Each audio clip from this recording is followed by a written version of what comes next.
perspective on like the incels. I'm like back on. Or like how did it get Yes. like this? So incel culture a result of a couple things. So they will falsely tell you that it's a product of feminism. It's not actually that at all. It's the opposite. Feminism was a product of a scape of men that were oppressing women, and what the incels are basically are a subject of men that are tailing towards those ways.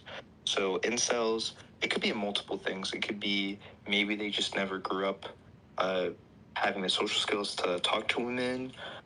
Maybe they saw a bad male figure that they saw online. They were like, hey, like this is the male figure was like, hey, I'm Andrew Tate, and this is how you attract women. And they kind of just followed those incel misogynistic ways. And, you know, I hate to say it, but men are just men. You're right. Some men are just inclined to feel like they can just get away with whatever shit they want. And I'm not saying that it's not... Like, obviously, there's going to be some women out there that vary in some ways with the way they behave as well, but it's definitely a male issue because, like, why do men dominate the murder rates? Why do they dominate the SA rates? You know, like, why do they dominate in all of these crimes? And the answer is because we have fostered men into believing this delusion that the reason they can't get women is because women are bad, or women need to, like, stop being like these like dipshit bitches, right? Like that's what they're thinking in their head. They're like, oh, look at these like sluts, look at them. Hey guys, welcome to the Whatever Podcast. Sorry, I'm gonna call out YouTube channels. Hey guys, welcome to the Whatever Podcast, where we're gonna bring OnlyFans girls and women into our panel, and we're gonna basically mock them for doing OF, and we're gonna mock them for their experiences. We're going to ignore the rates in which men essay women. We're going to ignore the rates in which men kill women. We're going to ignore all that, but we're going to make fun of these women just for doing sex work and just for being themselves and not harming anybody. Yeah, that's what we're going to do. So incel men are a product of men that hate the fact that women are taking back control. And that is all that is. That is where incels are coming from. And what I find like funny is like a lot of men, like, you know, the whole like, you know, mocking women for being hoes and shit like that. You know, you'll find like, you know, very often like when a incel gets rejected, like his first, I guess like knee jerk reaction is, oh, she's a whore. And I find that so funny because it's like, man, like she rejected you, right? Like, what do you mean she's a whore? You know, like they're calling women whores for saying no. And then something else I find very funny is, you know, this whole like, incels wanting women with low body count, you know, and like as a woman with no body count, like the reason why there's no body count is because she's not going to sleep with you or not interested in sex. So do you kind of see what I'm saying? It's like men kind of seem to have this like prophecy, right, of kind of like being forever alone, because it's like, how could you want a woman with a low body count, which by the way, if her body count's low, it's not because she's saving herself for you, it's because she doesn't want to do it, right? She's not interested in sex, right? So, you know, you want a girl with a high body count, but then you're wanting sex at the same time. And most men are like obsessed with sex. Logically speaking, wouldn't you want like the high body count girls? Wouldn't those girls be your best friend? Like, do you get what I'm saying? Like, if I was a guy and I wanted sex, like, I'd love the hoes. Like, do you get what I'm saying? Because, like, they're gonna be like, you know, it's party time, right? Playtime. Because they're on the same page. So, why do you drag those girls down when they should be your bestie, right? Yeah, and you know, men are willing to admit that they are the... It's like self-sabotage. Yeah, you know, and let it be known that the reason OnlyFans creators and sex workers are able to have so much capital is because men fund them. So if you're paying these OF accounts and you're paying these women, why are you then shitting on women getting into sex work when you literally... open your wallet to them, okay? And again, I'm pro sex work, but Yeah. what I'm saying is, men are the funders of that, and that they're like behind secret doors. They're funding that, but then simultaneously in the public eye, all of a sudden, hey, no, I don't pay for that. I'm an alpha male, and I want a traditional. Like, no, you don't. No, you wish you could have that. You wish you could have a woman to have sex with. Okay, you're just too embarrassed to admit that you have trouble finding women, and you're not willing to put down your ego and just go out of your way to talk to women. Okay, just talk to her. Okay, and I guarantee you, she'll tell you attributes and things that she finds in men that she finds attractive that you could otherwise adopt. Okay, it's not just your looks that are ugly. Okay, you could be chopped as hell. I'm gonna be honest. There's some men that are chopped. Okay, Yeah. but there's also men that are chopped as a result of the way they behave, and it's like you could just not be such a sexist and such a fucking like misogynist. You could be just a good, not even a good guy, but just a regular guy, and women will come to you, dude. Like, I wouldn't consider myself particularly attractive. In fact, I would say I'm like below average. And yet I was able to have like a pretty decent amount of women like ask me out on dates. And for me, I kind of have a different system when it comes to dating. So for me, dating is more of like a family thing where it's like, if I'm dating you, I'm dating for marriage. So that kind of turned some women off, and respectfully they said, hey, I don't believe in that. I just want to have a casual date. And I communicate. I'm like, yeah, that's perfectly fine. Your preferences are your preferences.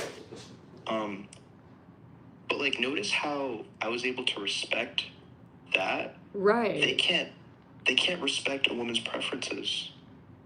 It's like, where have we gone? Where And where I are we want to know gonna your be in a- view on like the tradition, because like I feel like this is a very tricky topic, and like we both have like kind of like a well, I have a degree in econ, but both kind of financially literate, or like, you get what I'm saying. So I feel like this Oh would be shit, good to dude, I get. didn't know that. That's actually Uh, that's sick. Wait, you did econ? Yeah, I went to the University of Texas at Austin, and UVS. Oh shit, business majors. Shout outs to business majors. Let's fucking go. Or no, it was environmental science, 1 degree, and then economics. Oh shit. So you have. So could you kind of just briefly explain like what expertise, like describe to me environmental science? Because I only know. Honestly, I only man, studied physics in high school. I'm gonna be honest. environmental science, like, pretty much like environmental science, like, pretty much like science about the environment. Okay, Like, but, I can't what- tell you what- much. What environment? Like animal environment? Or, No, like- it's just general classes about the science and the environment, just shit like that. I only took EVS because at least at my university they require you to do a minor or a second degree, and at my university a lot of classes would fill. Let me know if you have the same experience with this, but like, at UT, like, registration was a nightmare, man. Like, classes would fill, and a lot of times like you can't really register for every class you want. So I guess that's why they make you take a minor too. So I just kind of took the classes for EVS parallel to the econ ones. So, and it also fulfilled the requirement for my degree, because you could either have a minor or a second degree. But yeah, man, like I can't tell you much. I just took the classes. It's just general though. But with the did you have the same issue where you went? I'm just curious. For me, they kind of pre-selected my shit when I was freshman year. Did you go we to a took private placement school? exams. Oh, what's up? Oh, did you go to a private school? No, I went to public school. Oh. I went to. Okay. Go on. Yeah. We took a placement exam. Oh, I should clarify. It's a placement exam that you take when they already accept you at Rutgers. Oh no, but I'm talking why did I about dox my like school? Wait, I'm stupid. Why did I dox my school? Okay, whatever. you're you're fine. Okay, like I guess what I'm asking is like, did you have issues with registration where like classes filled? Like you had to like be like on it, you know, and you had to have like the codes like you get what I'm saying? Like classes filled really fast. You couldn't register for every class you wanted because they filled so fast. Like I'm curious if that's Yeah, just a UT issue or if it's everywhere. it could be in other colleges. For me, they pre-selected our shit for Okay. freshman year, so we were already kind of safe. I think it's after that you had to like select your shit, but I'm gonna be honest, they did not educate us on how to select our classes. It was some like outdated website, and it was just, dude. Yeah. Yeah, it was a fucking nightmare.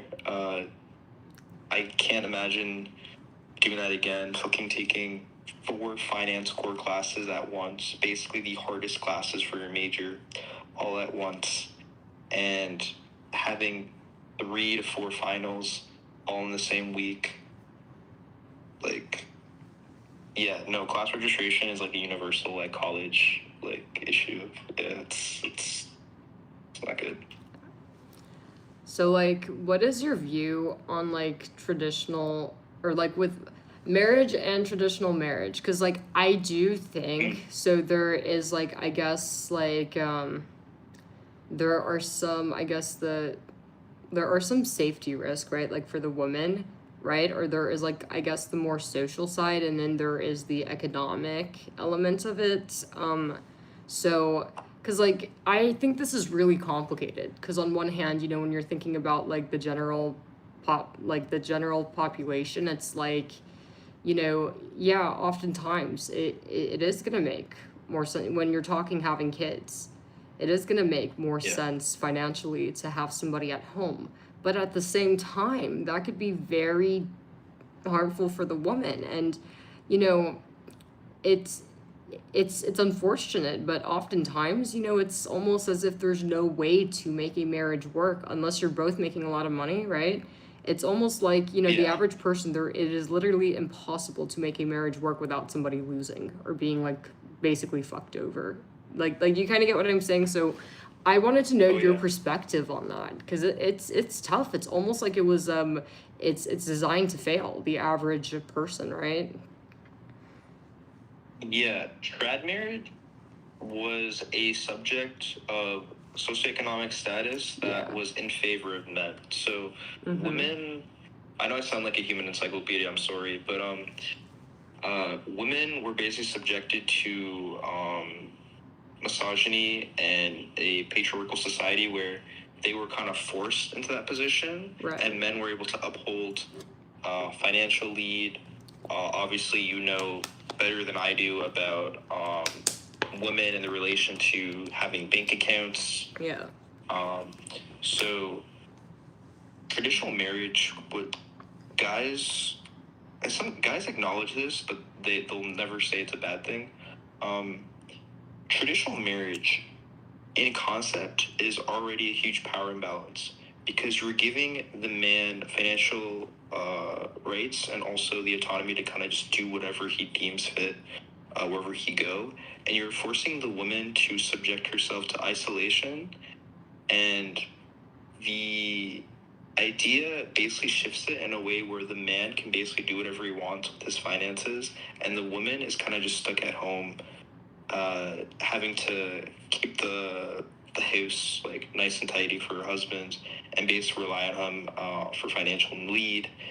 And this just doesn't work, especially today's economy where a lot more people are now seeking dual income, which that does kind of fall into, I guess, U.S. economic politics and how like our housing crisis works. That's also in relation to that.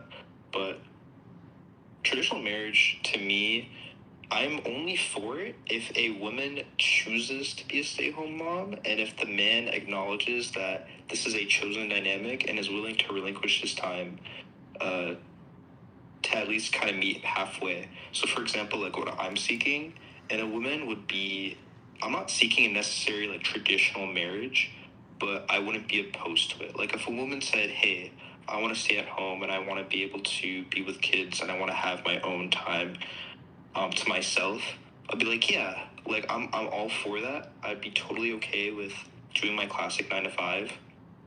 But I also want to make sure that I'm there for you and there for my kids. Like I'll be willing to take off here or there. That's where a true, I think, quote unquote traditional marriage, I think, works. But here's the thing, that's not what men want. Men want a traditional marriage like they could in the early 1900s, Yep. where they had full authority and control of what the woman can do. And They're even wanting this with expresses girlfriends, anytime. man. Like they're wanting to set rules on. You should have heard some of the shit like some of the guys were saying on the past debates and even in the chat. But there are men that think setting rules on their girlfriend is normal.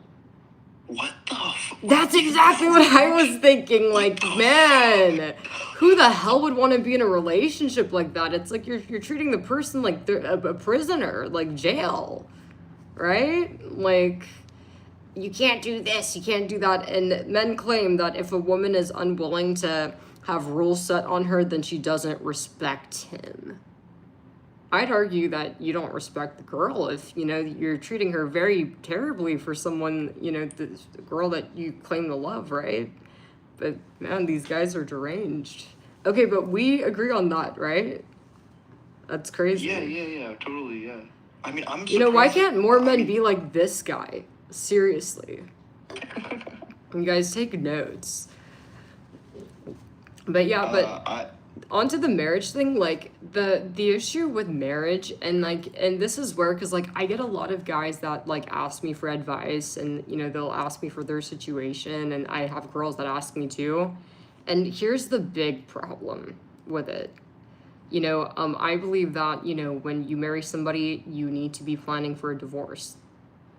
That's just what it is, to keep both of you guys safe, right? Because the thing is, so say that you, and this is a good case, right? Say that you get married to somebody and, you decide that the girl's at home for whatever reason. Maybe it's that, it's just, it's economically wiser, right? It's better to have her home doing the childcare and whatever versus the daycare versus the, whatever other costs. Maybe that might be economically better, but the problem I have is like, okay, so say this is a great marriage, it's all sunshine, but relationships change, right? So what if one day, for whatever reason, maybe the guy or the woman want to leave, life happens, it's like nothing's ever guaranteed. So for whatever reason, there's a divorce. Well, the woman has missed out on X amount of earning potential, right? Yeah. And obviously, the man's gonna have the more expensive lawyer. That's the problem. Most men cannot afford to like do a prenup and put a payout in a prenup, right? Yeah. The average man's not gonna be able to afford that. So therefore, I think that this marriage thing is almost designed to fail. If you're not, it's almost like you have to be rich for it to be not do you kind of get what I'm saying? A negative thing, right? Or a situation where someone's going to lose. Would you say, I want to ask this. So, under current U.S. law, after you marry, obviously this varies with prenup agreement, but there are women who have divorced their husbands and have gotten half of their 401k, their retirement. Would you say that, are you advocating for there to be more financial support in that sector where the woman can seize half the assets, or are you more in favor of, you feel like... I think everybody should have a prenup. Yeah. Because like the thing is with court, it's just like not everybody's case is the same, and normally the way it winds up going is that the man has the more expensive lawyer, and how you could hide things, and also really like a man, if he really wanted to, he could just like spend all his money, or he could burn everything to the ground, right? So you get what I'm saying? It's just very easy when you're a woman that doesn't have money to end up in a bad spot. So, or maybe you could have a judge that's a misogynist. I think everybody should do a prenup. I think, the divorce and everything that's going to happen should be planned out up front. And another great thing about a prenup is you have to go through it's called the disclosure, and it's good too because you're legally required to disclose any debts, right? So obviously, because some women accidentally, get tricked into marrying men in debt, and that's not good. So I think everyone should do a prenup so that way you kind of know, like, okay, if this were to end, I'm taken care of. If the girl's gonna be at home, but the problem is usually those kind of marriages where the woman is having to be at home are usually with a guy that can't afford to do that. So that's where I kind of think that the system is this is designed to fail, right? Yeah.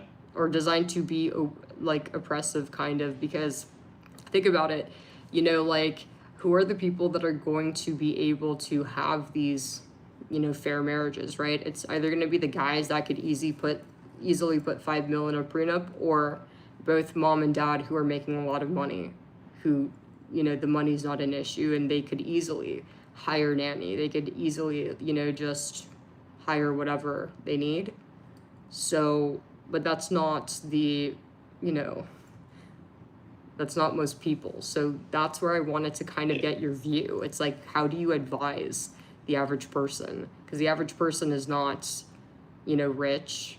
The average person doesn't have a good job, let alone, a wife with a good job too. So. Wait, so the question is so the question is, how should... Yeah, like, Sorry, the average person go about it. It being...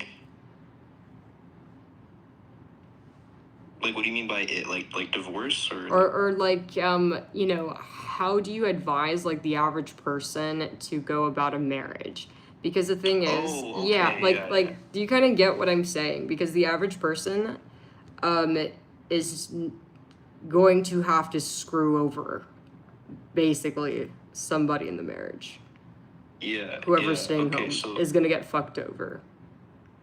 Yeah, so with regards to marriage, so with marriage, so this is where it gets interesting. So it's actually been shown in certain reports that men, and this is maybe a little unrelated, this is in regards to child custody, the reason why men tend to not get child custody is actually because men actually tend to improperly file the right paperwork most of the time compared to women. So women end up winning because of the fact that they tend to file better paperwork. You can argue that this is because women just tend to be more involved with their kids. They know more about their schools and what they do, so they have an easier time dealing with that.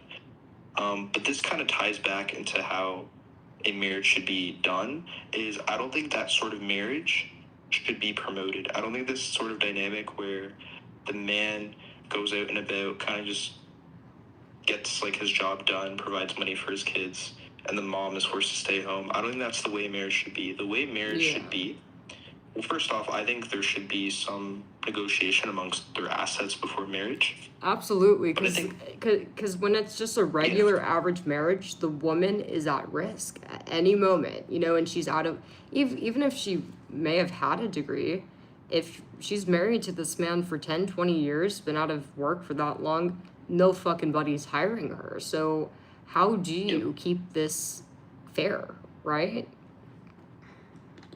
Yeah, so I have a hot take. Go for it. I think if a woman is working at home, and this is what I'm kind of planning to do, if my wife is working at home and she's taking care of the house, I'm paying her. Okay, I know it's a crazy take, but that's actually I actually take. agree with that. That's one way to fix that. But most men can't. But then again, that's not the general population. That's obviously you have enough money to do that. Yeah, I think a man should absolutely pay his wife, and people will say like, why would you do that? You're paying for the house. No. you are paying for the house, right? You're paying for the overall home, but who's taking care of the home? Who's taking care of the kids? Who's making sure that that home is staying its way? Okay, if she wasn't involved in your life, right, you would just be paying for a house that you would keep unkempt. Okay, you can come home with a clean home, clean dishes, everything. I'm talking about like a quote unquote traditional marriage. I would never do this to my wife. I would never force her to do her own dishes. We would mix and match chores. But you know, your wife is doing all of these deeds for you, and I don't think you being like, hey, well, I pay for the house, so like, you know, I'm giving you free housing. It's like, no, dude. Like, she sacrificed her own financial means for this. Okay, she could have gotten a job. She could have done this, but she sacrificed that for you. So I think a good way to remedy this problem is men should pay their wives. And that's also part of the reason why I'm okay with a woman gaining some leverage of their retirement fund towards themselves, because okay, even though I don't like the system itself, I understand why it exists. But yeah, traditionally, I would say I think the best way to go about it is pay women that are being stay-home moms, so that way, worst case scenario, they have money that they could invest in long-term gains. Right. And that way. Yeah, so that their labor is unpaid. But I mean, most men can't like afford to do that. So would you say that, you know, to the men that cannot afford to either you know, do a proper prenup payout or be paid them, you know, for the labor, so that way, you know, it's kind of, if either party leaves, it's not like she's facing living under a bridge, then they should not get married if they're unable to, you know, protect their wife in this way. If a man does not have the financial means to support their wife, Yeah, because most men can't like afford all that, like the average man. yeah, so they need to either step out of their box and let their wife make decisions for herself, like herself getting a job, her not being subjected to needing to stay at home all the time.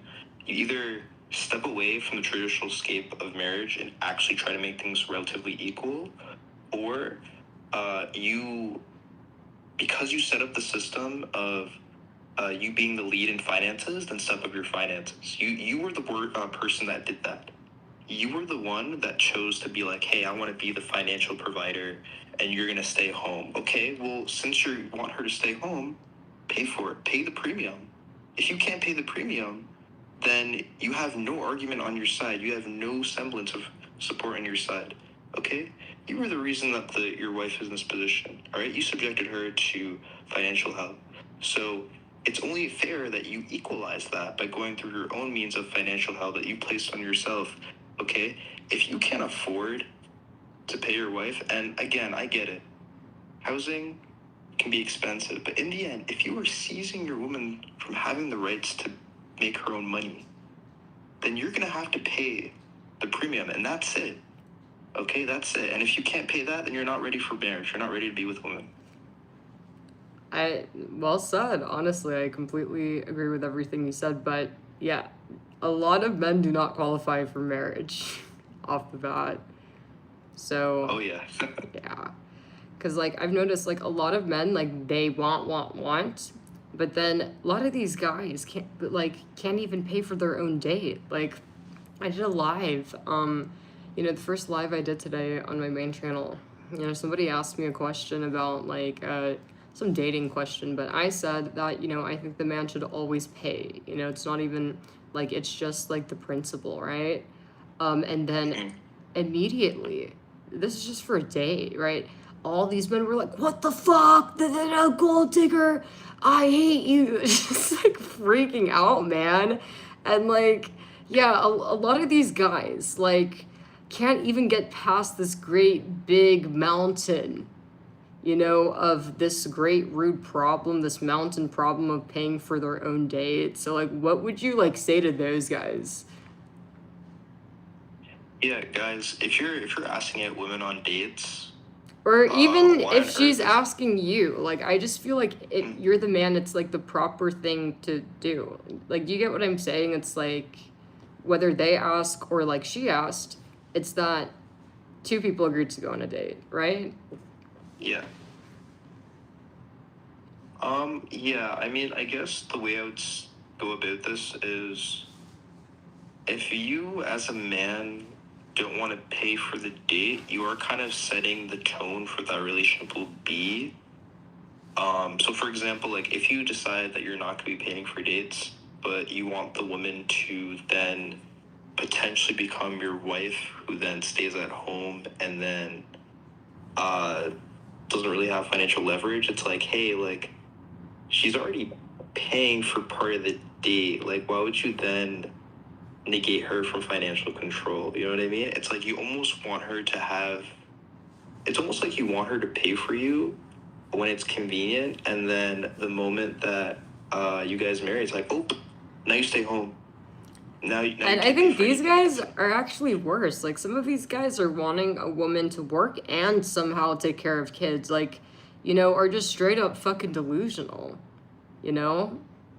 Like imagine like, you know, both man and woman working, but on top of that, woman needs to somehow cook and clean. Like it's fucking ridiculous. Yeah, you know, honestly, I think what these men need to do is they need to get a better gauge of, well, for one, they need to dispel the notion that they're somehow correct and that their way of wanting a relationship is the right way. No, like they gotta get rid of that. I would say the big thing is if you're a guy and let's say that you don't want to pay for the date, whatever, it's like, okay, then what do you bring to the table besides your financial means? Okay, I want to know what you bring to the table. And with women, women will often say how much empathy they'll provide. They'll talk about their feelings or emotions, something that men have trouble doing.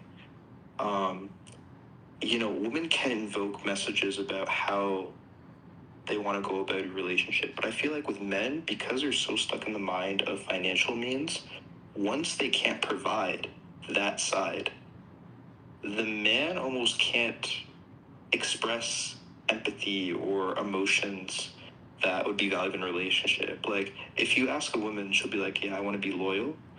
I want to be communicative. I want honesty. I want all that. A guy's going to be like, well, I have the wallet, you know, like I'll pay for everything. I'll like support you. It's like, no, support goes beyond financial means. Tell me why you want to, how you're going to support a woman, like emotionally. Like, because I'm not talking about you just being a piggy bank. Like, no, you got to have emotions, bro. Like, you got to step up. Well said. Yeah, a lot of these guys are just honestly probably have no hope. But yeah, no, a lot of guys in chat were freaking out when you said that you'd pay your wife. They were like, what the fuck? But I mean, yeah, I really hope that this, you know, helps the incels out, or you know, that this gives them like you know, like maybe hearing like from a guy. Like I'm hoping that these guys, you know, learn, if that makes sense.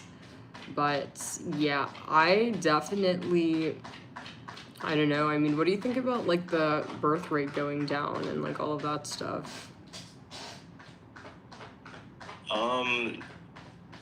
We kind of already have a problem with children being in like adoption homes, like foster homes, and we already kind of have a lot of children to support. So I don't see the birthing rate going down as necessarily a crisis. I mean, the subject to where I guess the reasoning for that happening does suck because it's basically just a problem with incel men and women being afraid of men. Yeah. So that's unfortunate, but I don't know. It's like one of those things where it's just, yeah, the birthing rate is going down, and I know the reason for it is a really shitty reason, but it's also like, I'm not gonna cry about it, you know? It's like, it is what it is. Like, I'm not gonna act like women are at fault for it, you know? Okay, somebody in my chat just said because women in America are dysfunctional now this day. So, what do you think about men, or you know, this is somebody named Ellie. I don't even know if this is really a girl or maybe could be a 50-year-old man just using a girl's photo. But what do you think would do about? that. Huh? He would do that, yeah. Yeah. I fucking see through these guys. What do you think about the men that blame women for this? Because the other day when I did the incel debates, I had a lot of guys come on and like, the common, you know, I guess like complaint I heard is like, and this is what they all have in common. It's like, a lot of these guys kind of complain like, oh, there's no way to meet women, or like women, don't want to be approached, you can't flirt with your coworker, you can't do this. So what are we supposed to do? And it's like, I hear what they're saying, right? That does sound tough. You gotta, you can't flirt with your coworker. Yeah, you can't bother girls when they're like, trying to get home from work. That's probably not a good idea. Or if a woman's at a grocery store and you see she's just trying to get in and out, yeah, you should probably leave her alone. But at the same time, it kind of has this undertone of kind of this, what's the word? Entitlement, right? So like, I mean, like, what would you say like to these guys where like, okay, they have this undertone of, there's no doubt like, yeah, what they're saying is true, how do you meet a woman and shit like that, but at the same time you're not entitled to women, and there's this blame. Men men love to blame women for these issues. So what would you say about that? I guess these are two questions, but Yeah, I guess I'll talk directly to men. Men, you are the subject of your own hell that you created. Women did not create the society. Women didn't even have the power to create that society because you were in charge. You are the reasoning for decline in society. Okay? You cannot set up systems that you made yourself and then complain about the aftermath of that. You cannot complain about child custody when you set up the idea of women being the nurturers and men being the financial supporters. That ultimately leads to the idea of women being better to take care of the children. Okay, so you can't get mad at that. You also can't get mad at women who talk about how much they hate men or despise men. You can't complain about them and say that they're misandrous, which barely exists, honestly. You can't say that because in the end, the stats show, whether you like it or not, that men tend to kill and essay women at substantially higher rates. Almost 95% of the time, even higher than that, like 99% of the time, it's a man. And also amongst yourselves, guys, it's not women that are killing you, okay? It's other men that are killing you, okay? Do you walk out at night and do you think, oh, I'm really scared of what this woman is going to do to me? No. You as a guy know for a fact that you are more scared of a man coming up to you, starting a fight, and attempting to rob you or kill you, okay? Be honest with yourselves, okay? You are the subject of your own hell, okay? So if you're going to complain about women who aren't even the main enemies for you, okay, why don't you talk to yourselves, talk to other men about why you guys are kind of just killing yourselves, okay? Men are creating their own hell, and it's seen in statistics, it's seen in reports. So, if you want to blame your sister, your mom, or just any of your friends, any women, if you want to start blaming women for that, you can, but, the facts don't lie here, okay, man? Like, the stats show that you are the subject, you are the reason for your own hell, and I'm sorry that, you feel like they're all sluts, and you feel like they're all just quote-unquote bitches. Like, I'm sorry, man, but I don't think the problem here is women, okay? I think a woman's doing perfectly fine. I think women are perfectly happy amongst themselves. I don't think you're the one that's happy. I really don't think so. And somebody mentioned, oh, well, men don't make other men commit or neck, and what's your take on this whole like male men's mental health bullshit? I mean, what I don't like about this is, the way I see things is I am shocked when men bring this up. I feel like, why do you want, like, when I heard about, like, Men's Mental Health Awareness Month, like, I was honestly, like, really shocked because, like, why do you want to bring more awareness to this? You shouldn't want a Men's Mental Health Awareness Month or day, whatever it is. Women already know, right? We already know you guys are batshit crazy. That's why women are afraid of men. That's why we don't trust you guys, right? But it's kind of funny how men kind of use this men's mental health thing as a kind of to weaponize it against women. Like, this is your fault, da da da. And it's like, and I find it funny how, like, we need a men's mental health awareness day or month when I think everybody knows that a lot of men are mentally ill.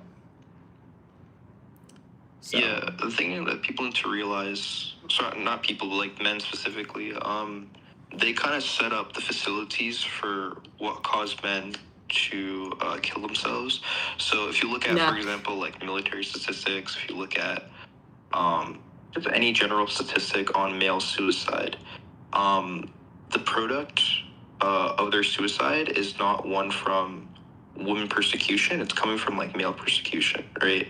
So I empathize with men that are like depressed and feel like they need to like unalive themselves, and they feel almost kind of isolated. I get it, okay? And I was in a similar position. Like, there were times where I remember, this is a little bit personal, but my aunt and my uncle died in the same week, right?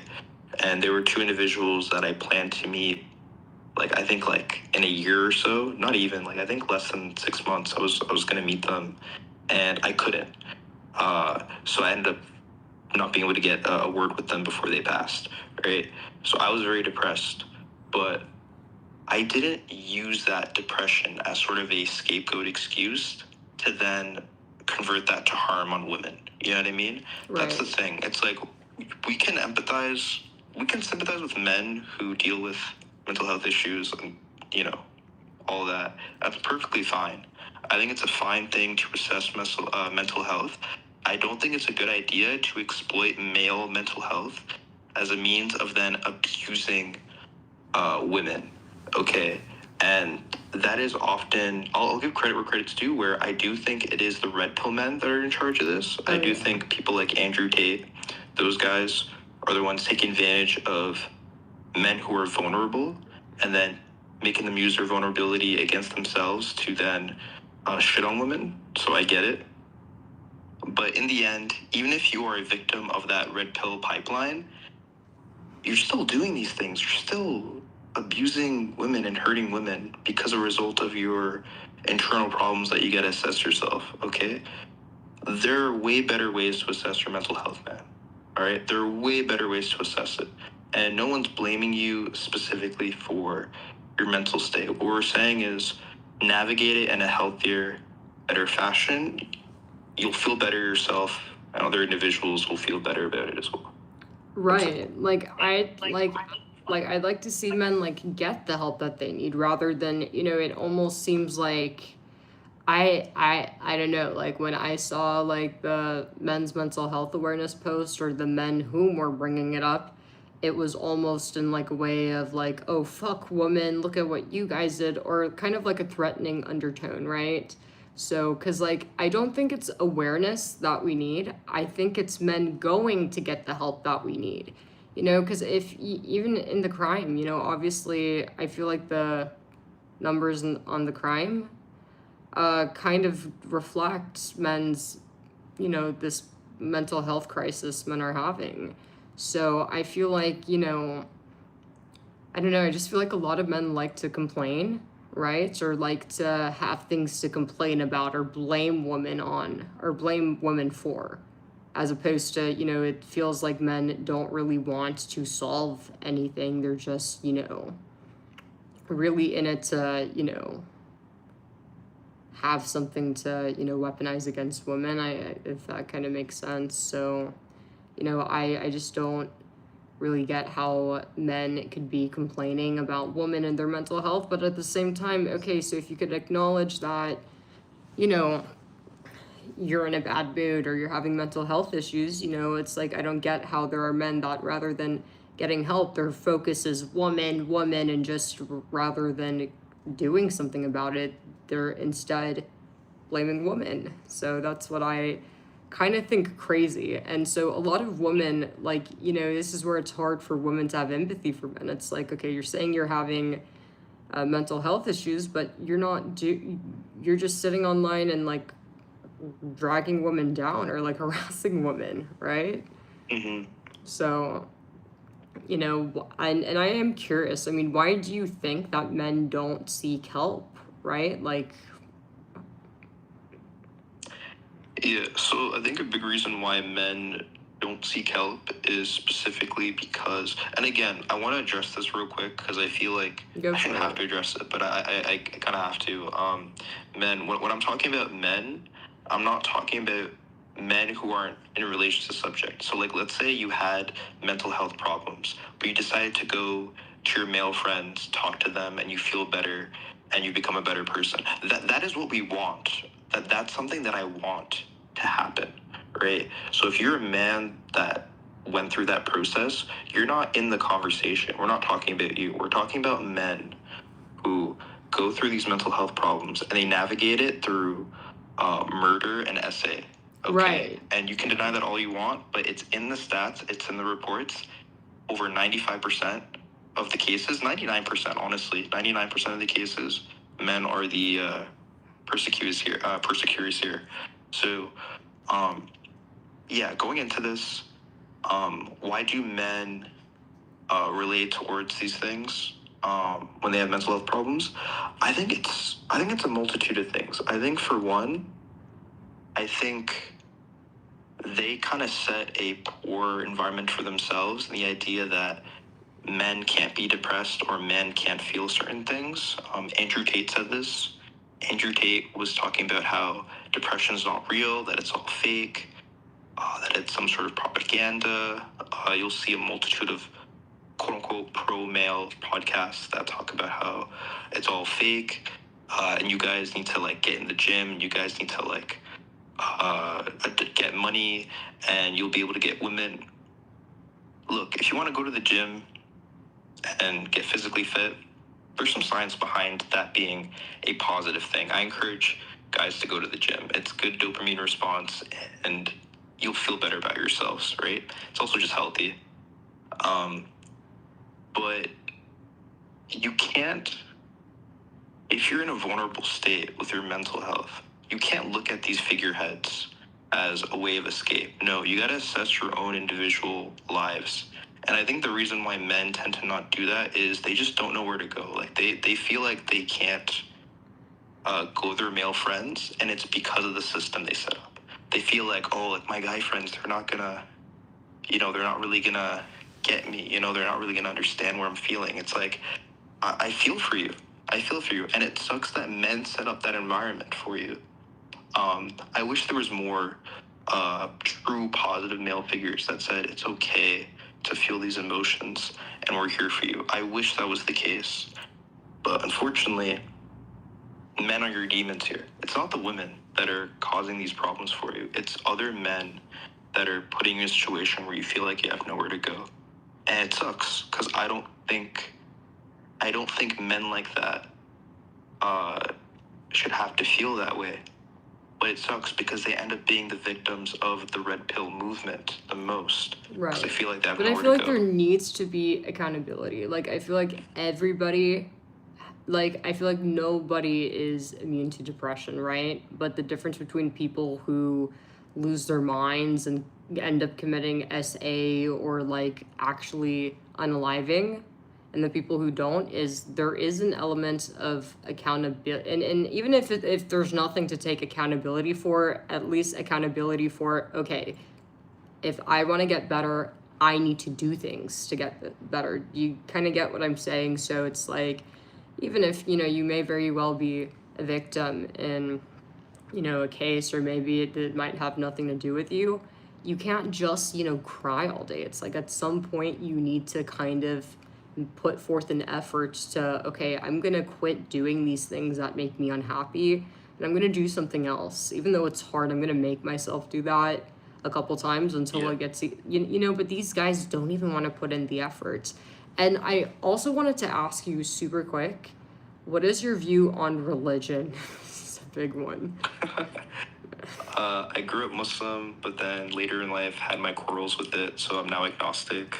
I would say I'm culturally Muslim in a sense that I'll still celebrate like the holidays with my homies sometimes. But yeah, I'm pretty much mostly agnostic. I have a lot of issues with the varying religions, Name one. especially in like third world countries. But yeah, I'm mostly agnostic now, non-religious. What's your view on Christianity? Christianity, you know what's funny? I used to grow up with a very positive view on Christianity. Man, specifically the men have Catholicism. made an embarrassment of Christianity. Dude, it sucks because like my friend's Catholic, and we used to always hang out. Those are the at worst. the local church. Man, those Catholic dudes are the kind of dudes, you know, and they might be nice. Maybe they were just brainwashed by the church, but dude, those are the dudes that will legit like go demon mode. If they ever had a daughter get pregnant, go demon mode and make her keep the baby. Those are the guys, I'm just telling you. It's always the and they're serious, man. Like those are the guys that are for real. But I mean, so what's your view, like Christianity or like that in general? Like, do you think it's something that's helpful, or what are your general thoughts? Because that's a big one. Christianity. So I wanna differentiate Christianity here. There's Christianity in a way that's practiced. That's more practiced in the general community, where it's about like community service, community assistance.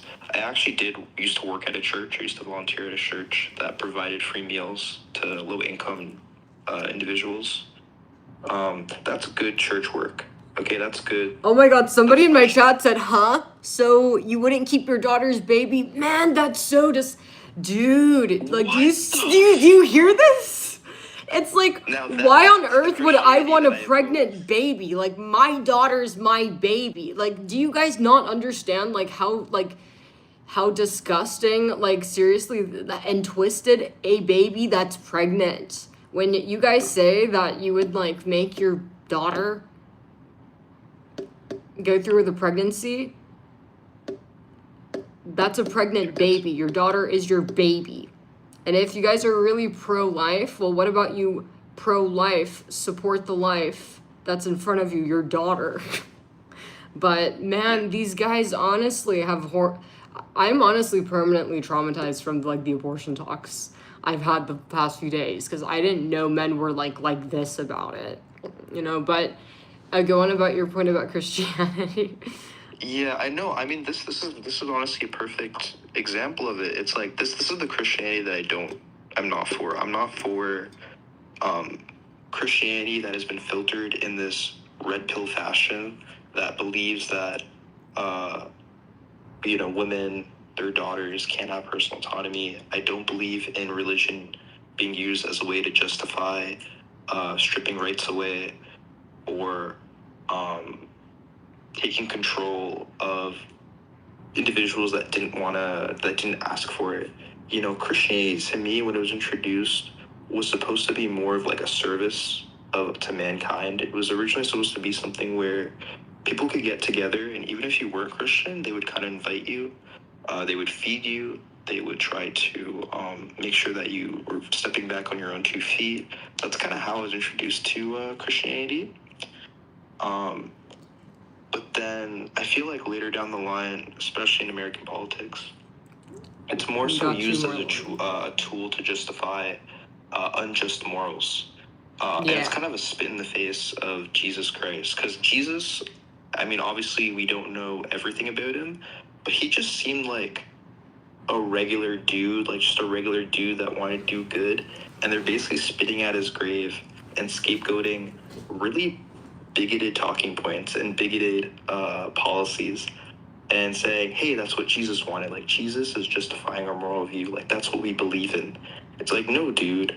Like, Jesus didn't want you to, like, abuse your wife, okay? Jesus did not ask you to be this asshole.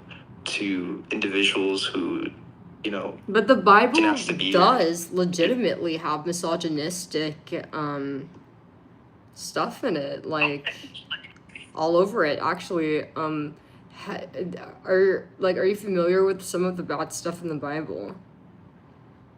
Yeah, both the Old Testament and New Testament. I know Old Testament's worse, but I'm familiar with like Leviticus. If you want my Matthews. opinion, man, I think this. I don't know about this fucking Jesus dude. I think he was a fucking horse, bro. I think he was.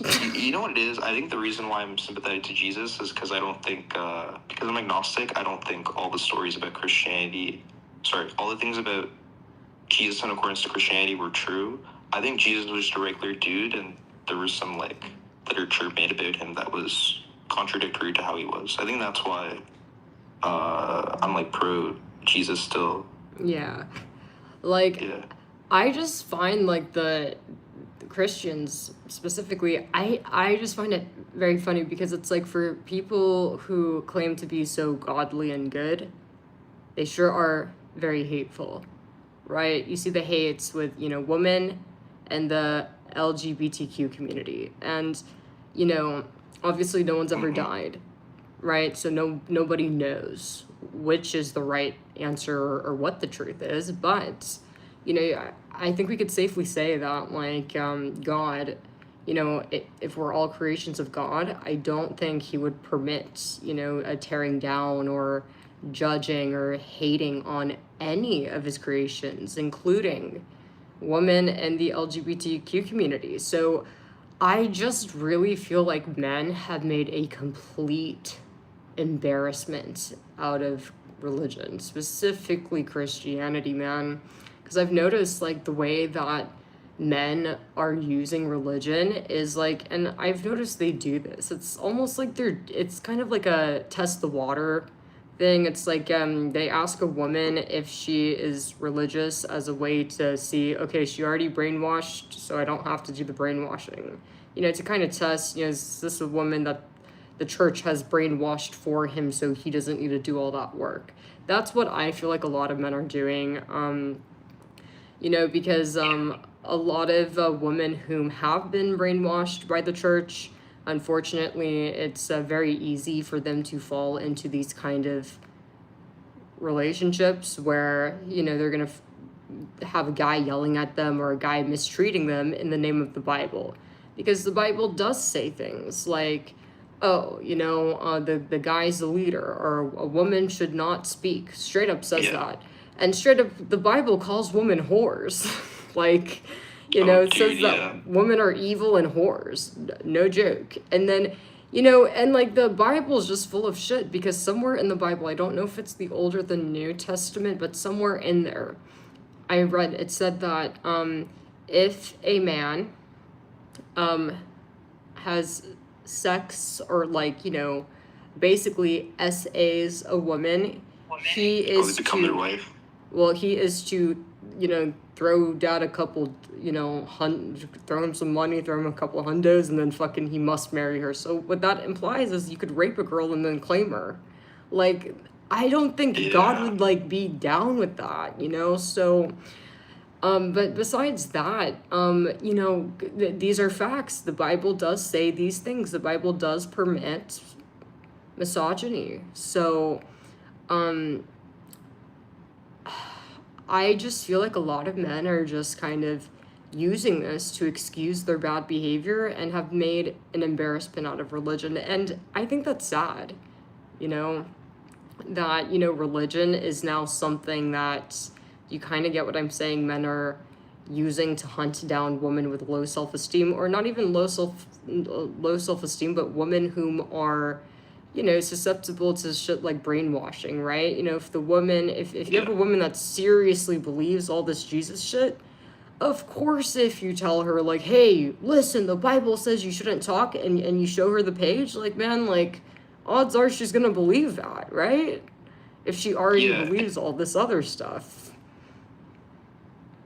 You know, I want to call to a couple things. So I got to address this real quick because I'm now realizing that because we're entering Christian territory, there's going to be a lot of bringing up other religions.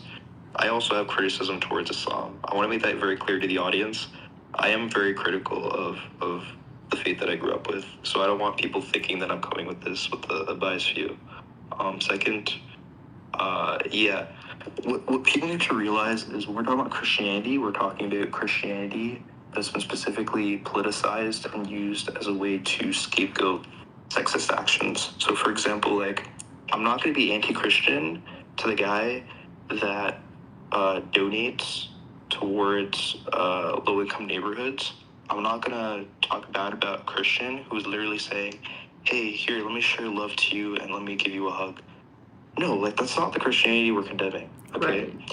What we're condemning is people that are abusing and misrepresenting Christianity in a way that, you know, and look, we can be critical of Christianity all day long. I have my critiques of Christianity, such as the one that you brought up. For me, what I hate about it is somehow red pill men are still somehow misusing Christianity because they're doing things that are very antithetical. And, you know, if you really want to be a true good Christian, I think you have to meet the bare minimum standards of, you know, camaraderie, peace, love, you know, empathy. Like, these are all values that you should at least believe in if you're a Christian and a believer in Jesus, right?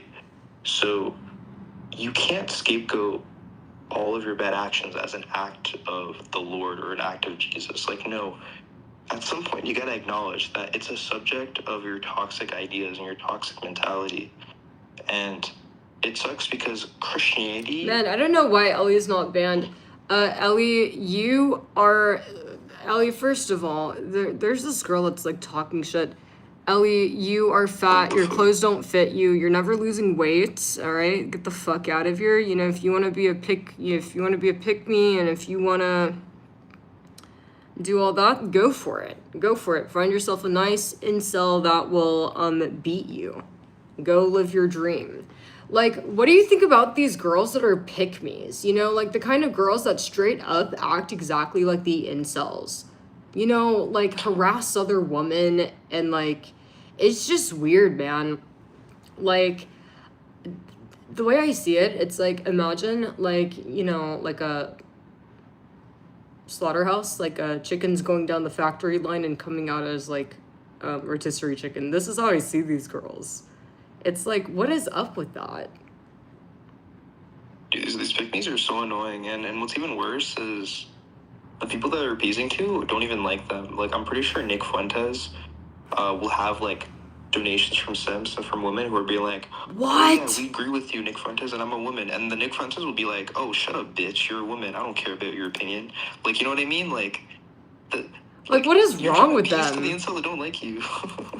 Yeah, like I almost wonder, like are these girls like suicidal, and is this what it is, or like what is this? Like what is up with that? Like, are these men making but I've met girls that have been pick-me's, you know, so I just think it's so weird. But like I don't get it. I don't get it. I mean, yeah, what's your take on them? Where do you think this comes from? Like pick-me's, like women who try to appease them. Yeah, like besides the fact that they're fat and ugly and, you know, probably don't get a lot of attention from men. I'm just being honest. I think there's a couple things.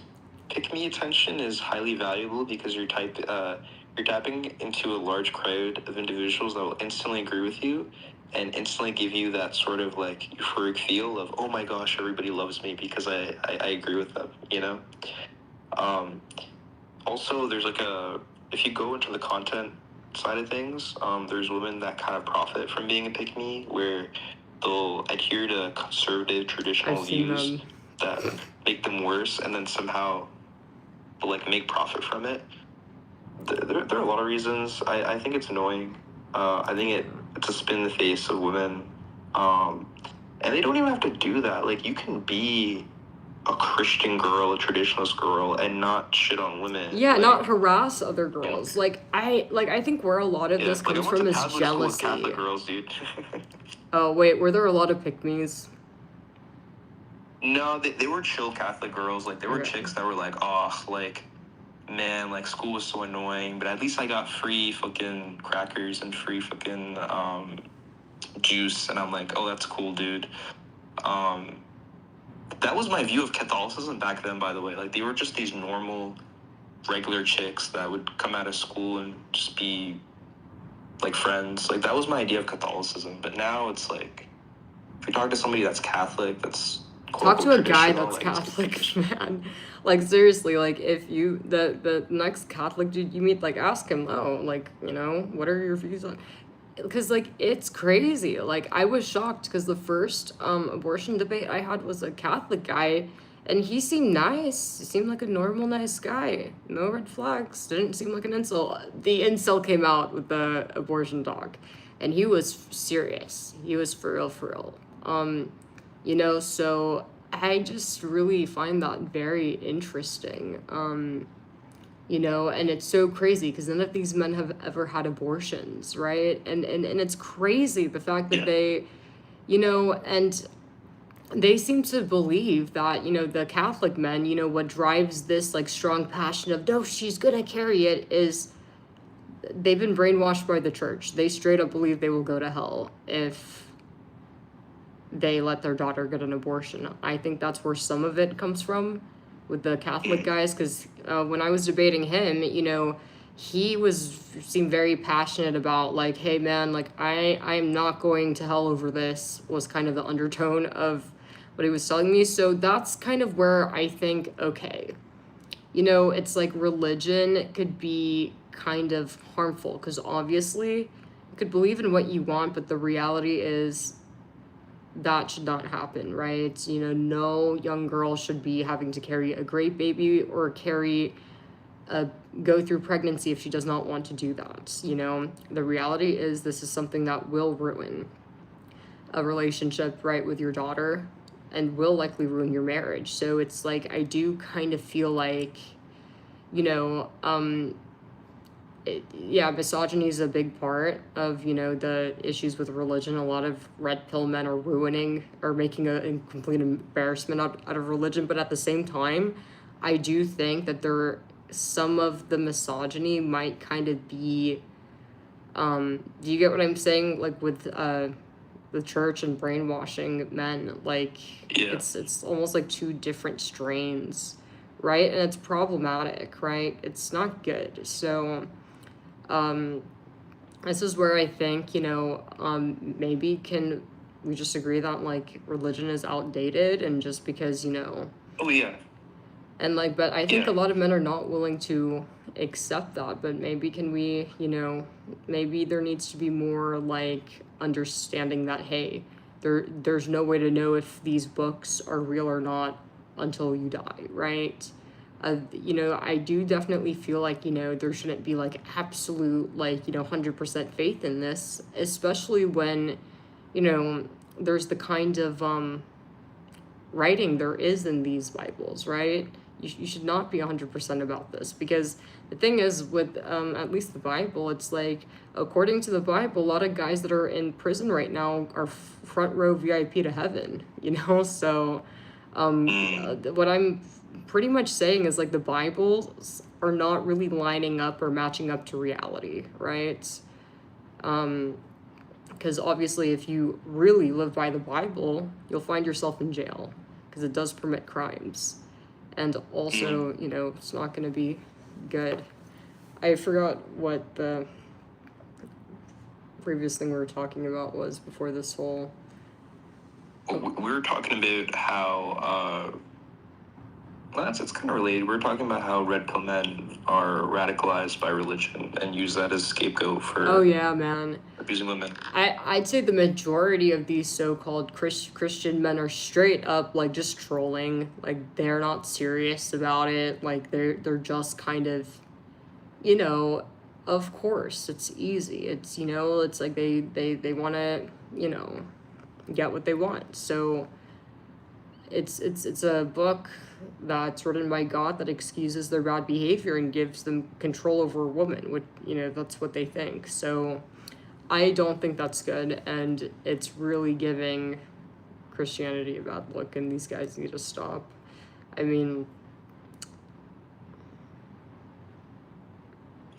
Dude, I keep saying, I just checked the chat. I keep seeing people bring up Islam here or there. I don't know how many times I have to bring this up. Dude, they're My retarded. criticisms of Christianity are pretty much in the same alignment with Islam. The only difference being that because Christianity is popular in the US and it's the dominating religion right now, that's why I'm talking about it, okay? If you reference like Iran, okay, then we can have a discussion on Islam, right? I could go on and on about it, okay? But we're talking about Christianity because we're talking about American problems, okay? Like American men problems. So, yeah, again, like any sort of and I'm religion, curious, like, what is in Islam, or like, why, like, I guess, what are like, can you give me the cliff notes of like what the big main parts of Islam are? Like, I know that because from my understanding, it should have the same elements of Christianity, I believe, right? Or no? To some extent, it's a lot shorter. Okay. Like a lot shorter. Yeah, I think it's smaller than the Torah as well. Yeah, the Quran. So first and foremost, it's written in Arabic, like classical Arabic. So it's like written weird. It's kind of written in like almost kind of like a Shakespearean way. Yeah. There's some subjects that are similar to Christianity. I think the difference though is we're actually more gender segregated. We're more separate. For example, men and women, the way they describe them is like they're just upfront and honest. They just say like men are the superior. Men and women aren't allowed to touch each other unless they're family members or married. So that's why you'll see a lot of Muslim guys. I'll just too when I'm talking to like Muslim women, we don't actually shake hands. We usually keep our hands on our hearts. Man, I think, what the fuck? Let's bring this shit to the U.S. I'm joking. Go on. Yeah, we don't. I still practice that. That's why I say I'm culturally Muslim, in that even though I don't have like the faith, like I still practice some things.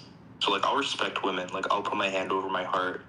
I won't touch her. Like I won't disrespect her. There's some other things.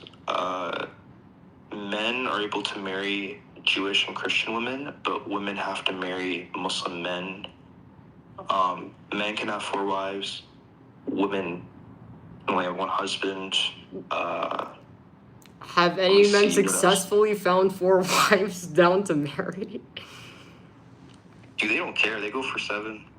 They'll find underage girls on the street. They'll be like, oh, that's how they're. Okay, so they're doing disadvantaged women. Yep. Okay, yeah, that's not good. This is still men we're talking about. Like, it's Muslim men, but these are still men. Yeah. Yeah, because my first thought is like, yeah, good luck finding 4, but okay. Okay, yeah, so 4 women. Sorry, what was that? Oh, like I'm just noting. Okay, so the 4 women. Oh, yeah. Okay. And do they still practice this? In Islamic countries where it's legal, yes. They can't do it in the U.S. because obviously we have laws about polygamy. I think the worst thing, honestly, is just the execution of Islam. So for example, like, there's some countries where they're a little bit more laid back. Like Turkey's a bit more laid back. They're chill. But like places like Iran, like I don't know if you know about this, but back then, if you married an Iranian man and you went to Iran, it didn't matter where you came from. You were stuck there. There's a story about an American woman that married an Iranian man. They went to Iran to quote unquote visit, and then when the wife wanted to leave with her daughter, the person on the other side was like, "Hey, you can't leave without your husband's permission." And she said, "Hey, no, we're American citizens. Like my daughter and I are American citizens. Why can't we live like outside of here?" And they said, "No, you're in Iran now." You're an Iranian citizen under a legal government. Your husband owns you. So they had to escape to an American base for freedom. So the execution of Islam is also a problem in these third world countries. So that is something that is unfortunate. But keep in mind, these are third world countries. Yeah. Like, I'm not saying it's justified, but yeah, of course, they're third world countries. They're going to be some shitholes. The fact that America is a first world country and we're having an issue with Christianity, you know, it's like I can criticize both, but recognize that it's kind of fucked up that we're America, the greatest country, quote unquote, and we're like this. Like, you know what I mean? It's like... Yeah, it's like they're almost acting like a third world country with how they're, you know, the man is the leader, because it's like, you know, a lot of and you know what? I just noticed it's like everything you just mentioned about Islam is what American men are trying to become. Andrew Tate, multiple wives, right? You know, follow rules, can't leave. It's like they're trying to entrap, and this is not even their wife, girlfriend, set rules, right? You know, the man is the leader. So it's literally like, you get what I'm saying? It's not far off from that kind of logic, you know? So I think that's really interesting. But, let me see the chat. But yeah, no, I heard about a story. There was this girl named Soraya. I believe it was in Iran too, but like they used to stone women to death over there. And it was apparently for cheating, but it was never used for cheating. You know, if a man married a 14-year-old, you know, she gets a little bit too old, like 20, wants to replace, you know, swap that one out, and he'll just lie on false allegation, really, you know. And I find it funny that men always say that women are falsely accusing them. No, women have never been made false allegations. It's always been men. Men were like literally, men invented false allegations. They'd make false allegations about their wife cheating. They'd get their friends to lie. It's funny, a lot of the things men accuse women of doing are really projection, but get their friends to lie, and then the woman would get stoned to death. And the father would throw the first stone. And the father would be down with this, like, yeah, man, like, I don't give a fuck her, my daughter's a whore. And it's a very sad thing, but this is, and if you guys want to look at this, her name was Soraya. Soraya. Yeah. Soraya, I don't know if I'm pronouncing that correctly, but Soraya, just type Soraya stoning, you should be able to find it. 'Cause, you know, they made a movie about it, and it's all like, this is exactly what happened. Her sister or aunt, it was her aunt. So after she had died, her sister was very upset, because obviously, and her sister kind of dated the guy that was, you know, the judge that, you know, sentenced her. And, you know, her sister knew it was BS, right? And, you know, and the guy, you know, he just kind of shut off his brain, kind of like he low-key knew but didn't want to know. But in the end, when it came out that the guy completely made up the allegation, the judge that sentenced her was like, what the fuck? Like, you guys lie to me? You know, but it's like, yeah, so he was kind of being ignorant on purpose about it, but I think it's a really good movie, because it really goes to show, even though this was old, it's like, this happens a lot today, right? You know, you have the guy that chooses to, like, not see, or chooses to not see what's in front of him, or be, I guess, like, ignorant to things. You have, you know, guys, you know, you kind of see how they scheme on women. You know, you could apply, like, the same thing that happened to Soraya to, like, many different things that happen today. So I think it's a good movie to watch. But basically, her aunt was very sad, man. Very sad. So she wanted to make sure that her story was told. So she got a journalist to come in to Iran, or where she was at, and she told the journalist everything. And that's how we got to hear about it. But yeah, no, it's a very sad thing, actually. But yeah, let me know if you guys have any other questions. You're very good at talking. Yeah, man, maybe you should do YouTube. I'm more of the issue for me is I bounce off of conversation, so I kind of need, like, actually, I guess if I had an audience, then yeah, I'd be able to, like, talk, but I feel like if I'm not getting the initiation from somebody, it's kind of hard.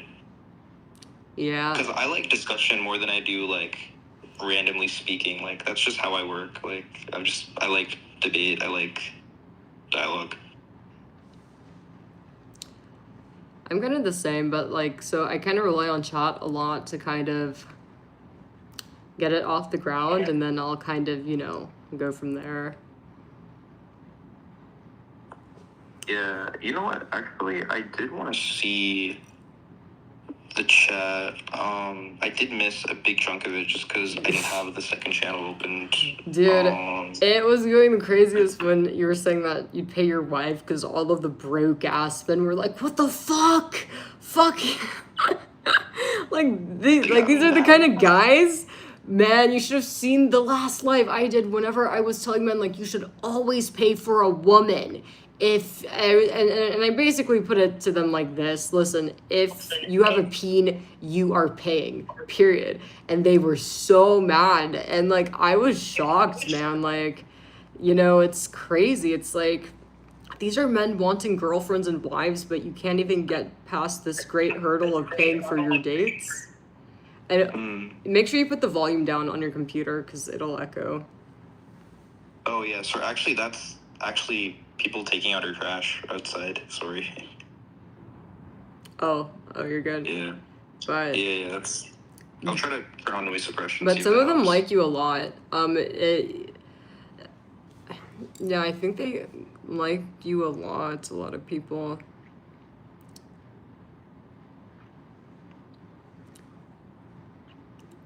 Yeah, I appreciate that. You know, it's. You know what it is? I think what we can agree to is men who kind of holler and get mad at really basic things like paying for a date. It's like you already kind of know the position they're coming from. So it's like, I don't know, like men like that I don't really tolerate because you only really see them online. In person, you almost kind of just don't really see them exercise their views out loud because they're kind of pussy about it. So it's kind of just like, I never saw men like that as necessarily a threat. So I always feel perfectly fine kind of just criticizing like men because in the end they're not exactly. They're definitely out there though, because like I've never came across a guy like that, but I've had friends and like that have like went through that, or like a weird guy that's like, you know, oh, broke, or like can't go out unless, you know, she could pay for it. So I think that these guys kind of know like the right one, if that makes sense. Like I think these guys like do you get what I'm saying? Like they will like try to pull that on women, or like if they feel like a woman has lower self-esteem, like they kind of know their targets. But no, trust me, they actually do this in real life. Yeah, for sure. But it's a very pathetic thing, actually. Ooh, I see some questions from some mods here. I'll answer them first. One person said, Marissa said, is he rich? The answer is, you consider 6 figures rich? Because I really don't, at least not now. I think it's just. Well, what is the number before? Well, the number before, it depends, because, okay, if you go back several decades, 6 figures is going to be a lot. Oh, no, like, I meant, what is the first number of the figure? Because I don't know. Because you have like 100K, you have a quarter mil, and then you have half a mil. So like, I feel like six One figures. point, 180. Do you work in finance? Yeah. Some of it, low-key, I'm not proud of it because some of it has to deal with crypto, which I'm very like on and off about. I'm not a crypto bro by any means. It's actually the opposite.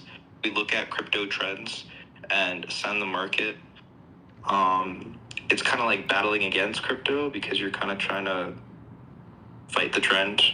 I also financially audit people. I look at long-term gains and how to maximize cashback value on their cards. Yeah, I mean, to be honest, it's good income, but at the same time, I mean, I'm privileged, man. I don't pay rent. I haven't gotten married yet. Hopefully, I will in the next 2 years, 2 or 3 years. We're setting it up. But Oh, do you have a haven't gotten it. girlfriend? Yeah, I do. You guys take notes. fiancé, but- Wait, let me take a moment to say this. So all the guys that were talking shit or that are banned, he actually has a girlfriend. Maybe you guys should take some notes from this guy. You guys don't. Okay, so you are planning on getting married soon. Yeah, and funny enough, she hasn't gotten a job yet, but if she does, she's gonna be making a lot of money because she went to Ivy League. She has more expertise far beyond I do. Which And Ivy? so, which Ivy? I can say it. Cornell. Oh wow. Is she in Yeah. finance too? Actually, no. She did. She did computer science and she did tech, which is even more higher demand than what I do. So. Oh wow.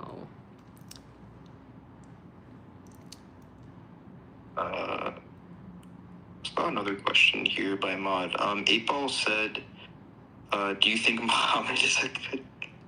8Ball, you heard my criticism of Islam. You know what I feel about Muhammad.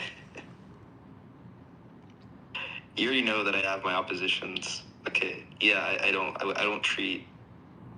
Yeah, no. Or any good questions? Somebody said girls don't have a job, but then it's okay for. Wait. Girls don't have a job, then it's okay. A man doesn't. He's a bum. You guys, oh my god. Women, do you want to answer this one? Because that's another common incel. Guys, all I'm going to say as a guy is it's not the money that's the issue, my guy. It's not. Like, a woman doesn't need to do anything. Like, literally, his girlfriend's probably beautiful and makes him happy. So, it's different.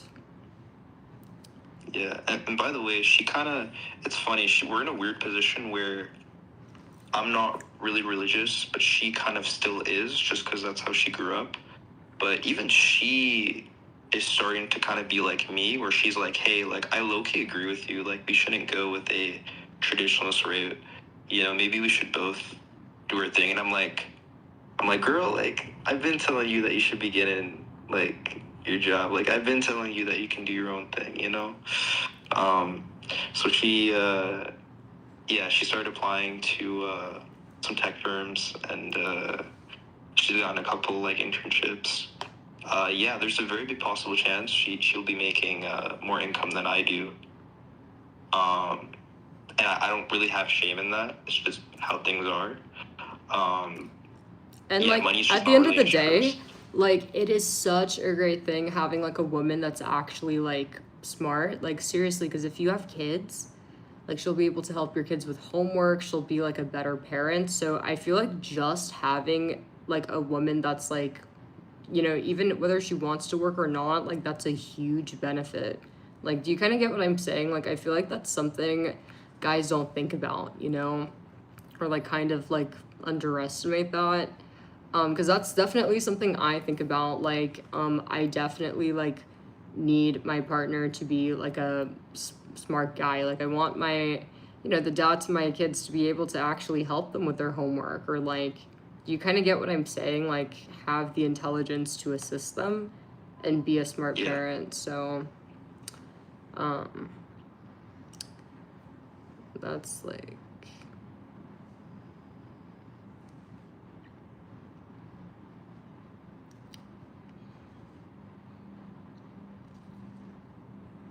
See, so crazy that she's right.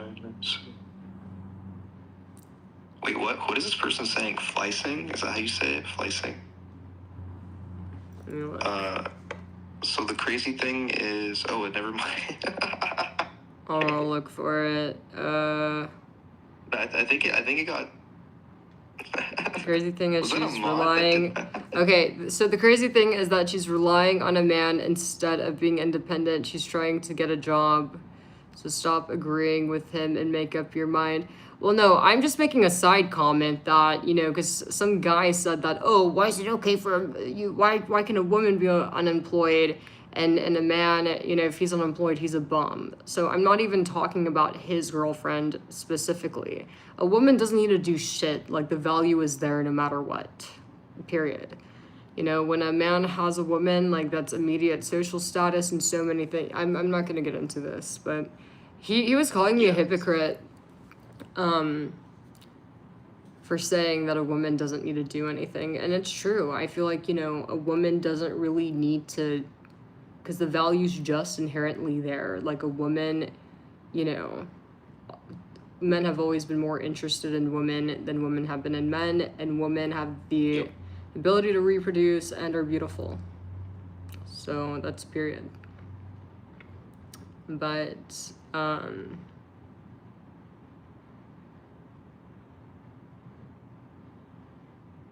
yeah, I agree with you. I think women have a lot of leverage when it comes to that, because a lot of men are interested in them.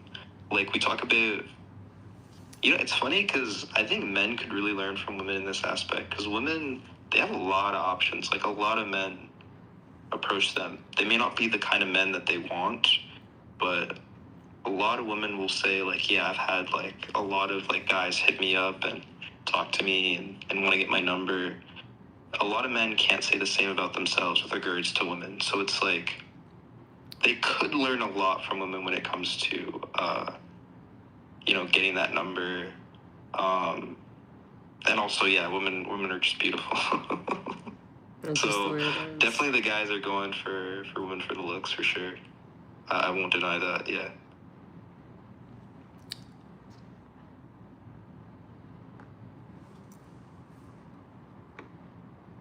Let's see if we missed any questions.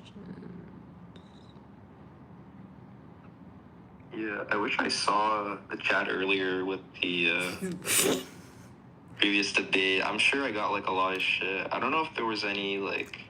I remember some of the comments. Some people were saying, oh, this must be a woman that transitioned to male, or were, like, saying that you were gay. And I thought it was so funny because, like, honestly, to me, like, those guys, the incels, sound gay to me. You know, the incels that have no idea why a woman is able to choose to work, you know, or work, and it doesn't matter, but a man's looked at a bum like they have no clue. It's like, these guys have got to be gay. You know, these are guys that clearly are not able to, you know, they're just not interested in women or attracted to them, and, like, they don't understand. Because they don't have that attraction to women because they're DL. Very much giving cis. Dude, and look, if they want to... I'm all for a guy that's going to be open about being gay and such, you know, like, if you want to be gay, man. Yeah, just, all like, right? don't... I'm not saying nothing, okay? If you're the one that's saying that you hate gay men and you don't like gay people, like, it's you, okay? I'm not going to say nothing. If you're gay, you're gay. You know, that's not a problem. And there's nothing wrong with it, you know, just quit making it women's problems, you know? I'm talking the table bros.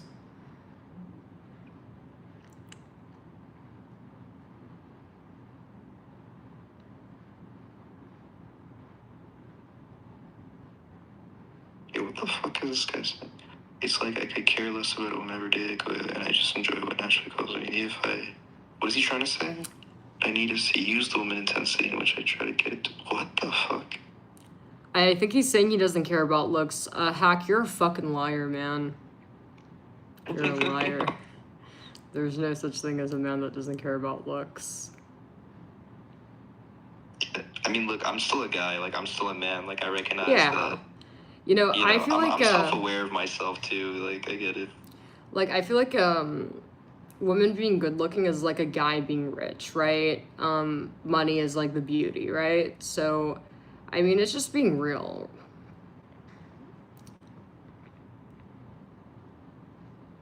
Yeah, and you know, it's funny because with my partner, I was the first to initiate. I was the first to have attraction. Her attraction to me didn't at all come from money. It just came from, we just shared common interests. But it kind of shows, like, I was by no means like her first idea of like what her partner would be. Like, I was by no means like her first thought. But I don't know. I guess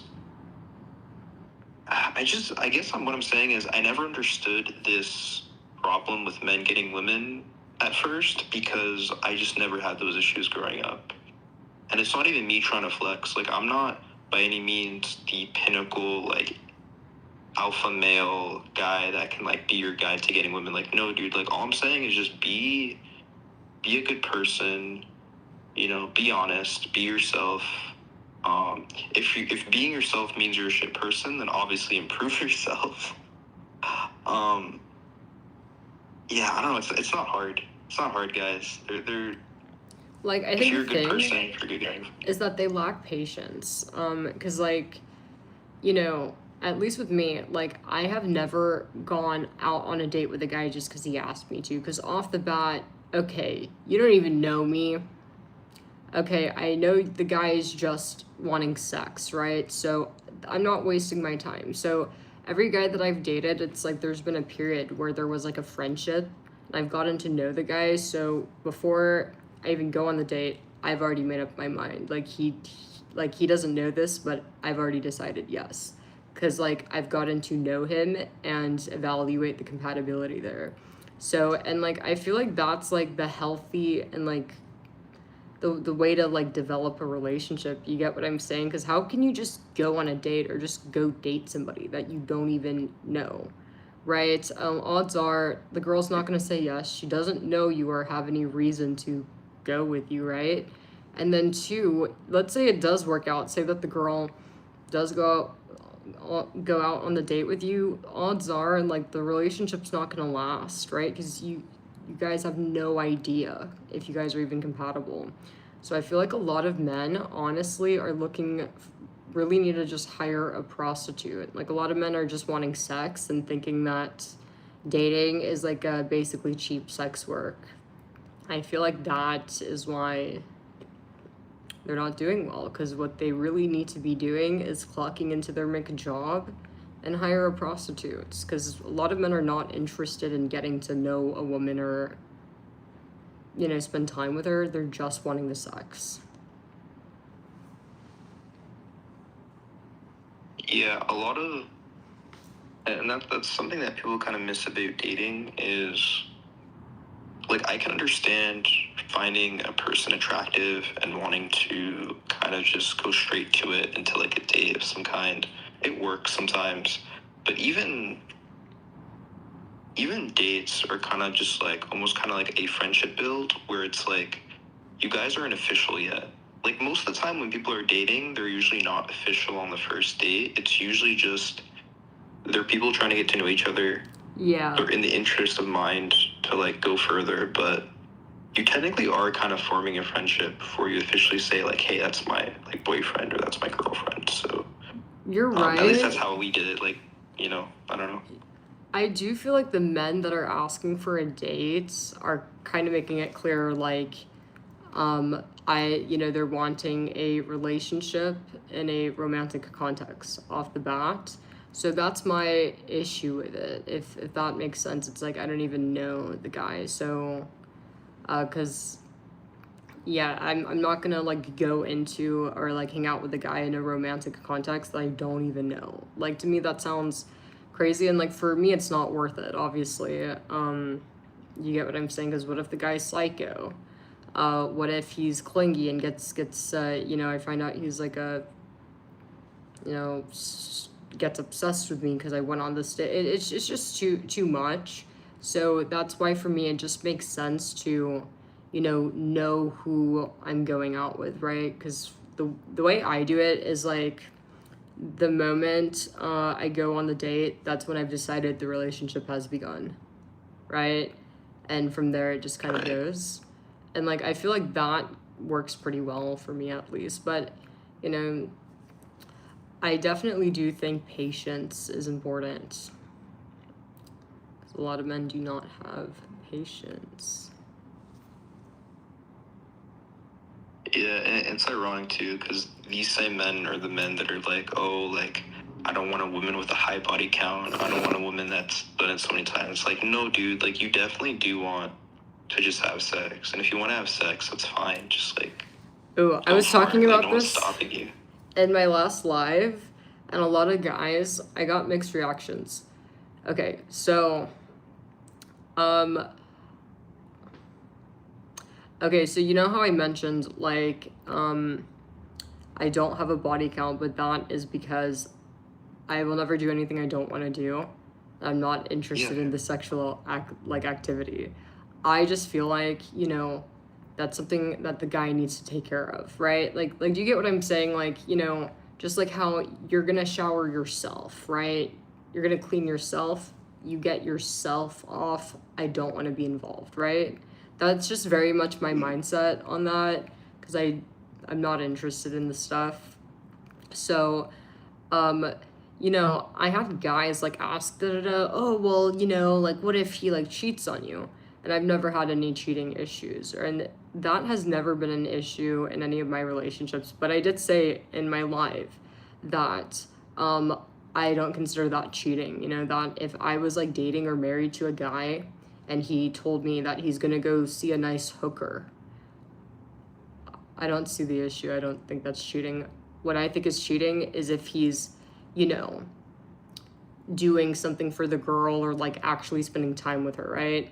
But in my eyes, whether you're using your hand, a toy, or like paying a hooker, like I don't care because I'm not involved in that. What do you think about that? Interesting. You know what? The way I see it is it's just your own personal dynamic. We'll have different measurements and boundaries. Your boundary is fairly open.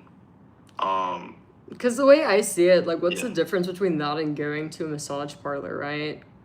Or do you get what I'm saying? Like, if it's straight up just that, why do I care? Like, like, I could see why, like, if a woman was sexually active with her boyfriend, she might be like, what the fuck? Like, I'm already giving you stuff. Why are you, is what I'm giving you not good, right? So I think that's where, obviously, you're gonna get offended. But if you're not wanting to participate and you're like, hey, you need to take care of your own needs. I'm not gonna be used for service, right? I don't think that's cheating, right? Do you think that's a crazy view or no? And I've never had this happen, to be honest, but if it did, I legit would not care. I would say,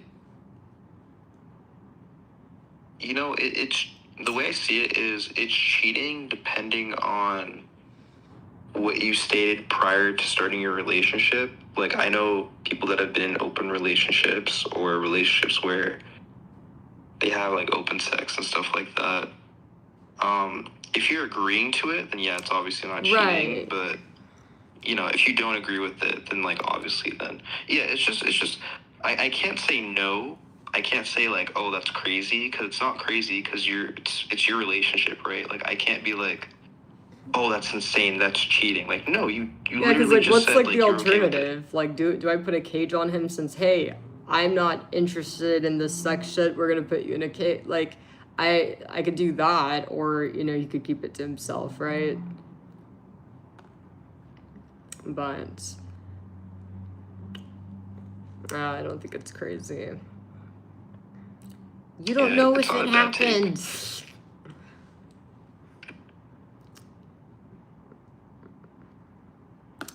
But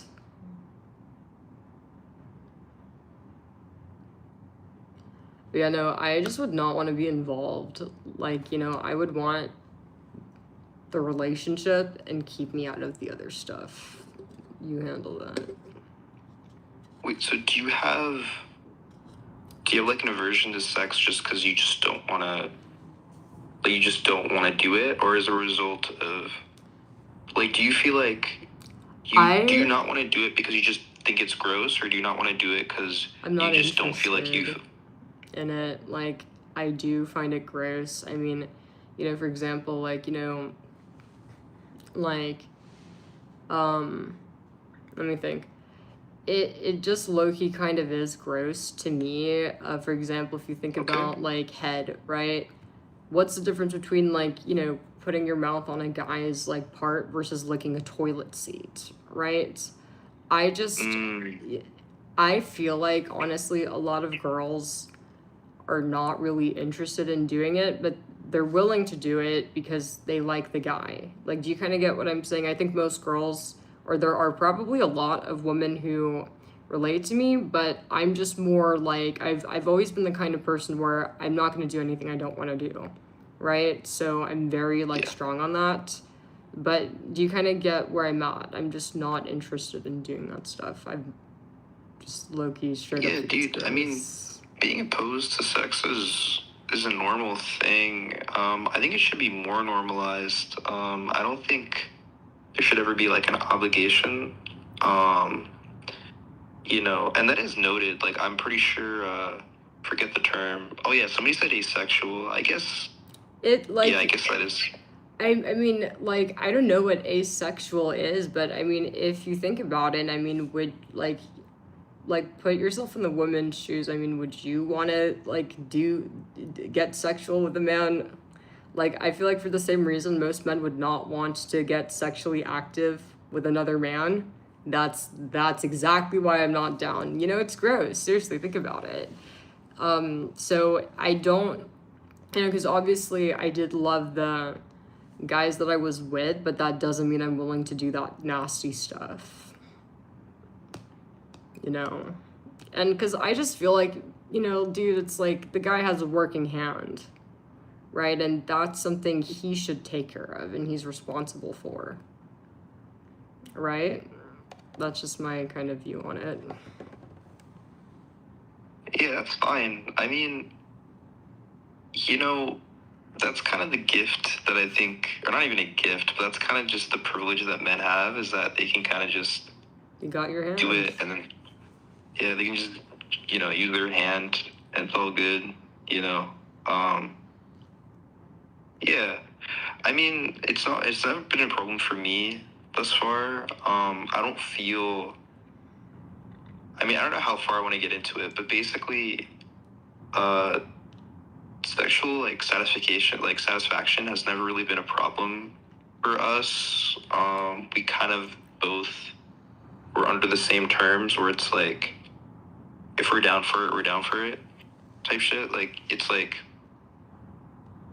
I would say the only times where it can get awkward is if your partner is, like, if you have a partner who wants to be sexual and you just aren't in the mood that day, it can be a little bit disappointing to be like, hey, like, I'm not really into that for the day. Like, I don't want to, engage in that. You've been that one, or has she been that guy? Like, she, when she's on her period, will tend to be more and more sexual. So she has these episodes. Wait, so you've been the one that told her no? What? Yeah. Man, And that's it's because, I mean, it's a period. You know what I mean? Like if you're going through your no, period, I don't like blame you, obviously I'm man. gonna Like say I wouldn't no. want to either. Like Yeah, like that's even worse. Like that's gross for everybody. Okay, I I hope agree it's with gross for you. everybody. Yeah, but I didn't think there was such thing as a guy like not wanting to take, because like I thought guys would take anything they could get or like take any opportunity, but I mean, and I guess same with the woman. I mean, you always have you know, you could go to the supermarket. I'm sure they sell nice toys over there, but True.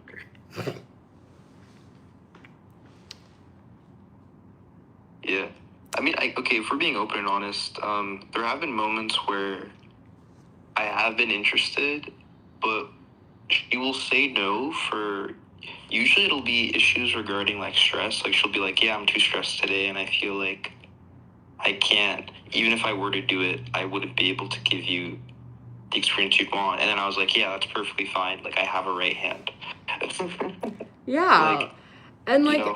I feel like in a way, like you know, if you think logically, like wouldn't it be like I don't know, I mean, if you were responsible for getting yourself off, you could decide whether you're doing the hand, the toy, or you hire somebody. I mean, wouldn't that be better for the guy, you know? And so that way it's like, I mean, I don't know. It's just my opinion. I mean, because, like, I definitely don't think sex is love or part of a relationship. I think men with sex, it's, you know, I see it no different than showering or, like, cleaning yourself, right? It's you gotta keep that to yourself, right?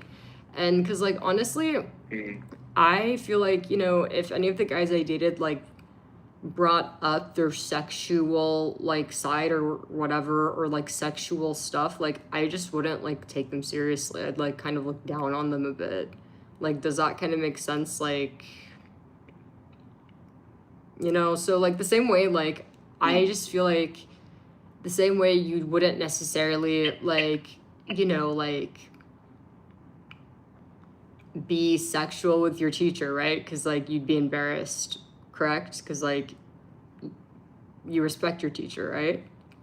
Yeah. Like That's for I sure. kind of feel like the same way. I feel like, you know, hey, like I should be respected. Like I'm like, you know, you're dating me, like I'm supposed to be your queen. Why are you telling me this? You know, keep me out of it. Do you kind of get what I mean? So Yeah, you know, honestly, the way you put it is actually a pretty good way to kind of describe like aversion to sex. Like I think it's a good way to kind of illustrate like why some people just feel such like disgust for it. Because just for some guys, actually not for some guys, for a lot of men, like sex feels like really good and it's like really satisfying and it gets us off. And it's like, okay, well, you got to think from her perspective. Like, do you think that she feels that same satisfaction that you do? And if she does, that's great. Like, that's like, congrats. But if she doesn't, then anytime that you feel pleasure from it, she's just feeling unsatisfied or feels almost kind of like the opposite, where she feels grossed out. So you satisfying, like you feeling a sense of satisfaction, she on the opposite end is feeling disgusted. So it's like, or maybe looking down on you, like, damn, for real, like this, you know, like this guy is like, you know, like a typical man or like an animal, right?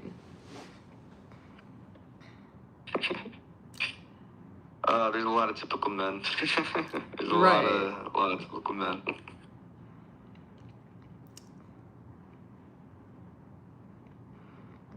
Yeah, because live I in feel like, homosexual. because like I like, you know, the relationship parts of a relationship, you know, like the, do you get what I'm saying? Like the, everything outside of the sex, right? You know, having that partner, that friend, you know, the quality of time you guys spend together, and, you know, the compatibility, if that makes sense. Like, I feel like your partner, like, you should be happier with them, right, than without them.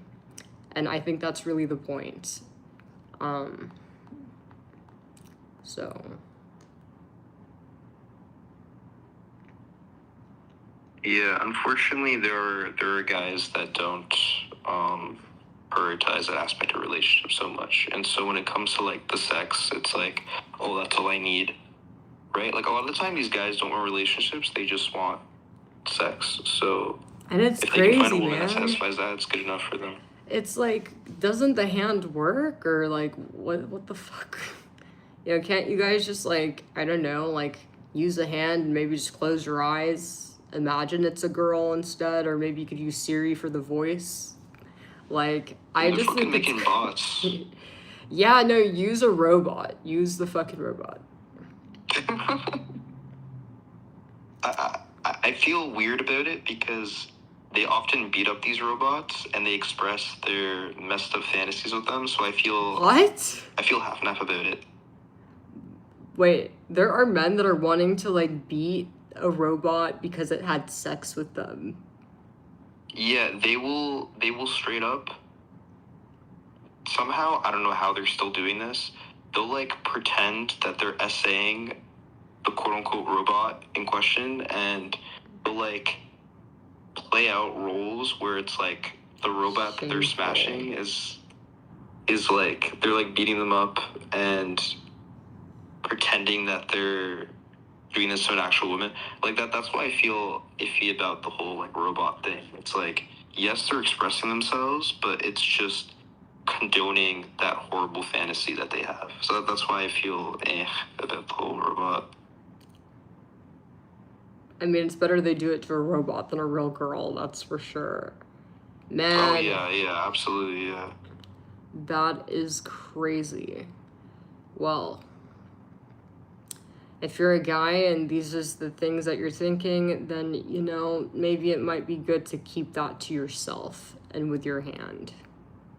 Don't let her find out. She'll leave you. That's for sure. Seriously. Don't let her find out that your right hand is a thing. Yeah, keep that to yourself. Because, yeah, no, definitely some things you gotta keep to yourself. Yeah. No woman wants to know. Don't get caught red-handed. Huh? Don't get caught red-handed. Yeah, no woman wants to hear or know that her boyfriend is, you know, beating off to SA, so just use the robot man. In the basement. In the basement. Yeah. They're just like beating off in the basement while the girl's like upstairs. Yeah. She's just like hanging out. Like they close the door, and they're just like, "You must never know. She must never know." It's for the best.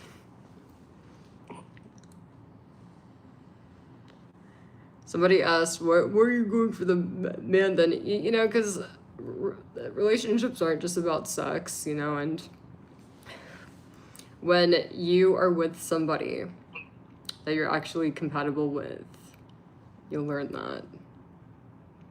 You know, it's sad that there's people that think, you know, that a relationship's only sex, you know. Like, with the guys that I've dated, it's like we are like pretty much like glue together all day. You know, and it's like we're not even hanging out all the time, but it's literally what, you know, it's like I feel like you like know it's a good relationship when you could both be like doing something completely separate and kind of forget that you're even around, you're even with each other, and then you just look up and realize, oh, they're here, right? It's a good take, yeah. You know, so it's a very good take. Yeah.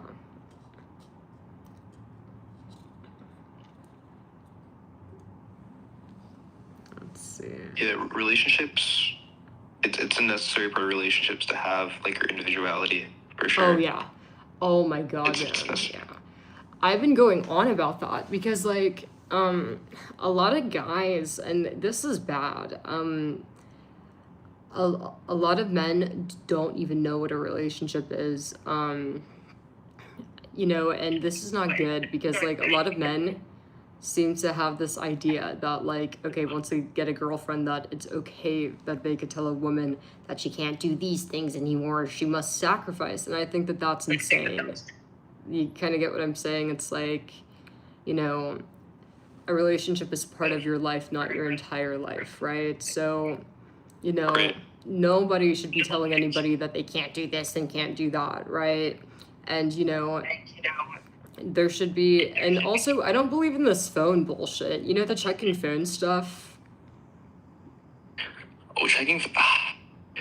You know, it's funny because with us, we don't really do the checking phones thing. We just use each other's phones to just play. Because she'll have like her emulator gaming shit on her phone that I can't have because I have iPhone and she has Samsung. That's like the most we'll ever do with a quote unquote check your phone like shit. It's literally like, no, I need your phone because you have like certain like games that I want to play, and that's literally it. The whole check phone thing. It's bizarre.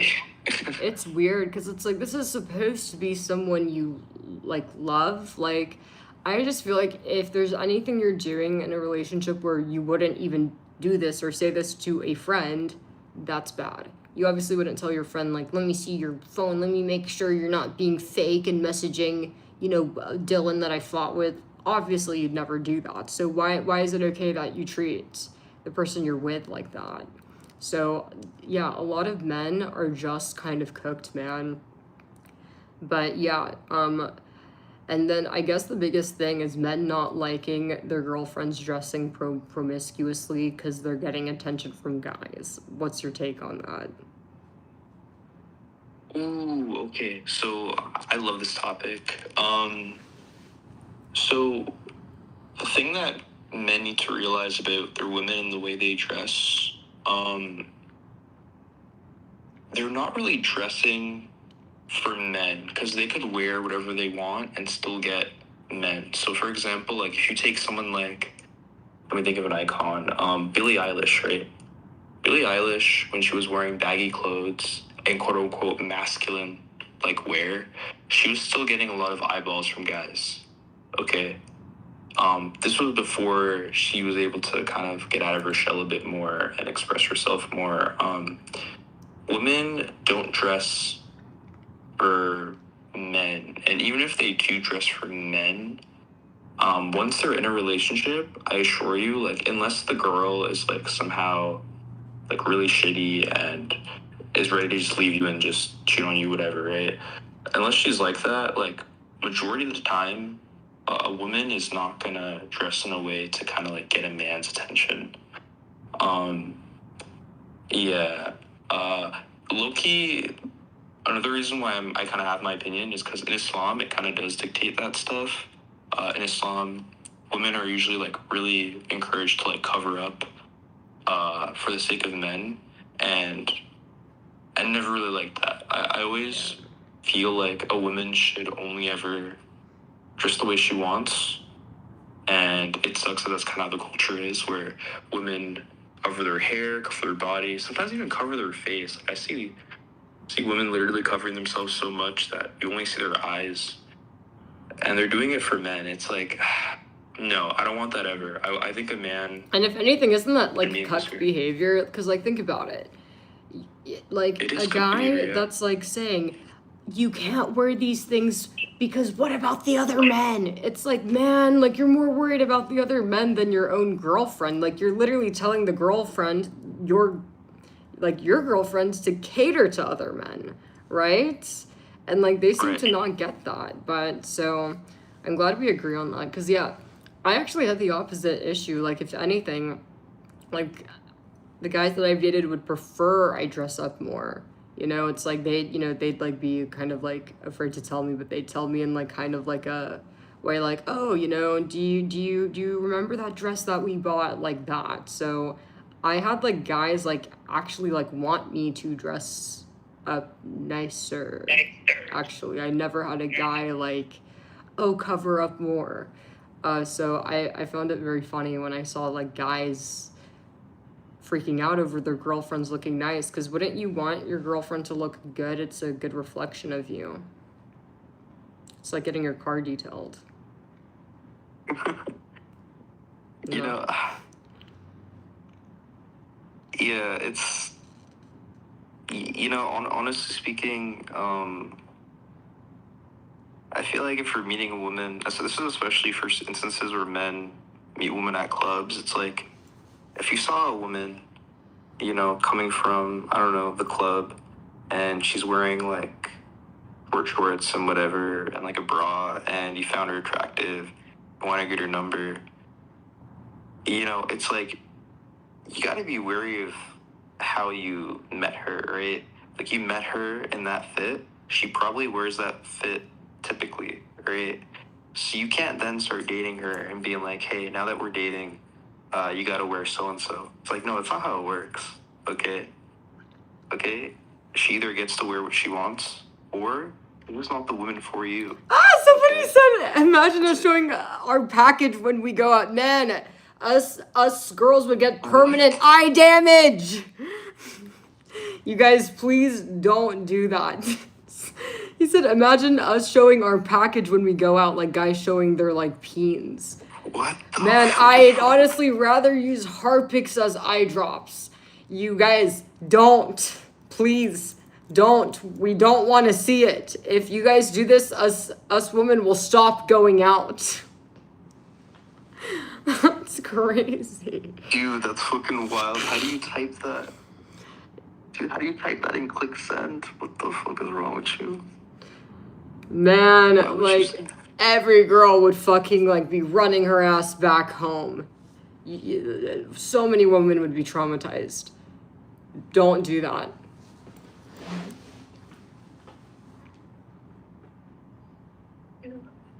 Yeah, I think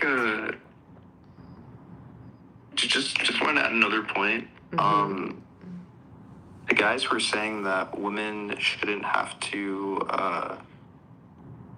for people who are saying that women should respect their boyfriends and their opinions. You can find a girl that takes interest in your opinion regarding like her clothing. You can find her. She probably you can't doesn't be mad at a exist. woman that Honestly. You guys, if you guys do not change your mentality, you guys are never getting girlfriends. There is no such thing as a woman who's gonna be like, oh, yeah, you know, let me get into a relationship and, you know, for free, unpaid, you know, just take a bunch of orders like I'm some kind of secretary. Oh, yeah, let me just walk into a fucking prison relationship, you know? Let me just, you know... No one wants to live like that. This is what you guys gotta understand. You guys are just have no consideration for the woman. Like, no one wants to be in a relationship where they're told you can't do this, you can't do that. Like, otherwise, like, she just go to jail for that, right? Like, this is how people are treated in jails. You know, you guys need to change, and you guys, you know, how would you guys feel if a woman was doing this with you? Like, oh, you need to button your shirt. I don't like how your belt's too loose. You know, I want you to pull that shit to the last buckle. I don't like how you're cross-eyed. You need to fix your cross-eye. You wouldn't like those things. You know, oh, you're showing too much skin on your head. Your head's too bald. And she made you wear a toupee. You know, you guys would be the first ones crying and playing victim. Oh, women are making us insecure. So, and this is the thing. You guys got to put it into perspective. You wouldn't like having a girlfriend nagging you about being promiscuous, showing too much skin on your head, and telling you to cover up your bald head.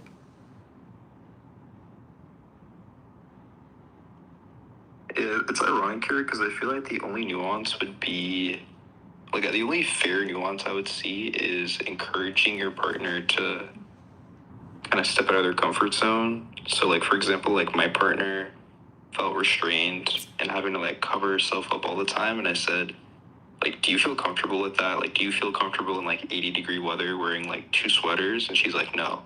And I'm like, okay, yeah, then take it off. Then just wear, like, a t-shirt. You know, just wear a normal t-shirt. Why'd you wear so You know? much clothes outside? It was horrible. Like, she was, and then she came out with, like, this really sick fit. I think she wore, like, a Weezer shirt, and I was like, oh, shit, I didn't know that you were into that. And then, yeah, there were a lot of adjustments we had to make, but yeah, like, definitely that was something we worked on. Somebody said, oh, so it's okay for women, but not okay for men. This is the same guy that like made this threat against women to show his package in public. Man, these guys are fucking, like, need to be in the mental hospital. Is he real or is he rage baiting? He's serious. Man, no, these guys are deranged, dude. He's serious. You guys, here's the difference. If men begun going out in public showing their packages, the woman, all of us women would disappear. We'd never go out again. You would cause us permanent eye damage, and, like, we'd be traumatized.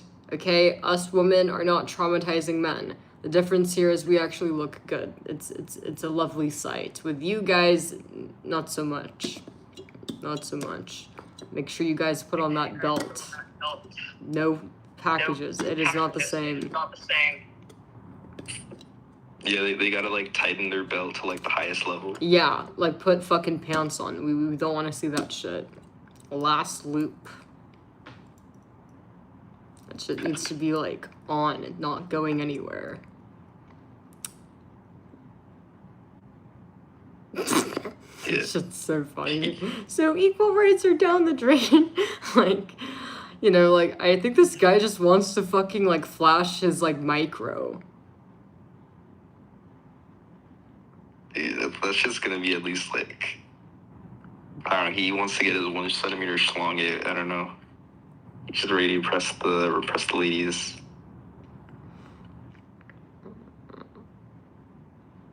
But yeah, a woman's body's art, a man's body, not so much. Okay, so you can't compare bananas to garbage. It's different. Okay, it's different. A woman's body is not porn or inappropriate. A woman's body is art. Obviously, a man showing his peen is obviously a very different thing than a woman, dressing whatever way she wants. What's Right? fucked up is that there are guys that actually do this, and it's documented, like, guys who get drunk and then show off their dicks, and it's like, What? that's a thing. Yeah, it's documented. Like, men will go out and about sexually harassing women drunk, and they'll literally have it, like, there. It happened at a diner that I used to work at. Oh. I'm being serious. I used to work at a diner. This guy would basically harass the bartender, and he was, like, a British guy.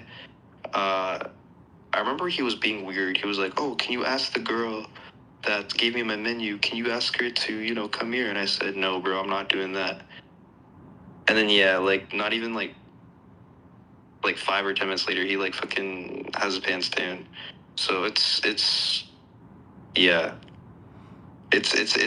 been documented that men at clubs who get drunk will have their dicks out. It is what it is.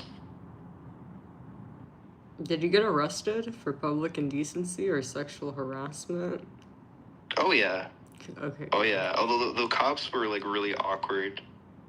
The cops were like, oh, like, who's gonna be the one to, like, cuff him? And they were like, oh.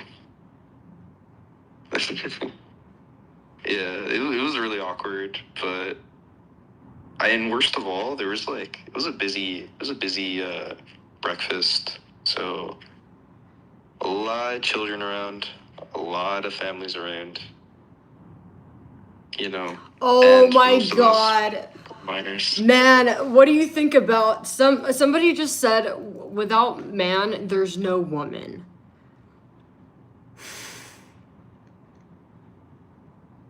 Huh? Without man, there's no women. My guy. Okay, the birds and the bees have to be expressed today. So everyone sit down, everyone sit down. So, sperm and egg, where do you think that comes from? The sperm comes from the man, the egg comes from the woman. Okay, now tell me, what is the genetic distinction that occurs? Okay, the default is XX, XY is the secondary anomaly. Okay, men are derivations of women. It's in peer review science journals. Which means you guys are a genetic mutation, by the way. Like, how do they not know this? Like, do you guys not realize, like, you have literal nipples as men? Why do you have nipples as men? Because you're derivations of women. That's all it is. And that's okay. Yeah, We're so built that we way. motherfucking made you guys. The ingratitude is insane. And what do you think about the men built the world, bros? Dude, those guys piss me off the most. Men built everything. Like, what would you say to those guys? Somebody said, why is this guy acting like I he want isn't to know a the man? relationship with their moms. I'd want to know the relationship with their moms, if they even have one. Motherless behavior. That's Yeah, motherless no, behavior. more men need to be like this guy over here. Like, seriously. Why aren't there more men like this? You know, so you guys gotta, you know, I really hope that this is, you know, changing some men's, like, I guess, mentalities, right? You know, and this is like a positively influencing you guys. But this is crazy. You guys have clearly both dated and hate men who broke your heart. Oh my god! Okay, these guys are actually funny. I'm not gonna Man, and these guys are for real, man. Like, they're actually retarded because I've had them come on and like debate me, and I've heard the retard babble myself. But so I guess this guy thinks that me and you, we have both dated some mean guys. Chad broke both of our hearts, and now we just hate men.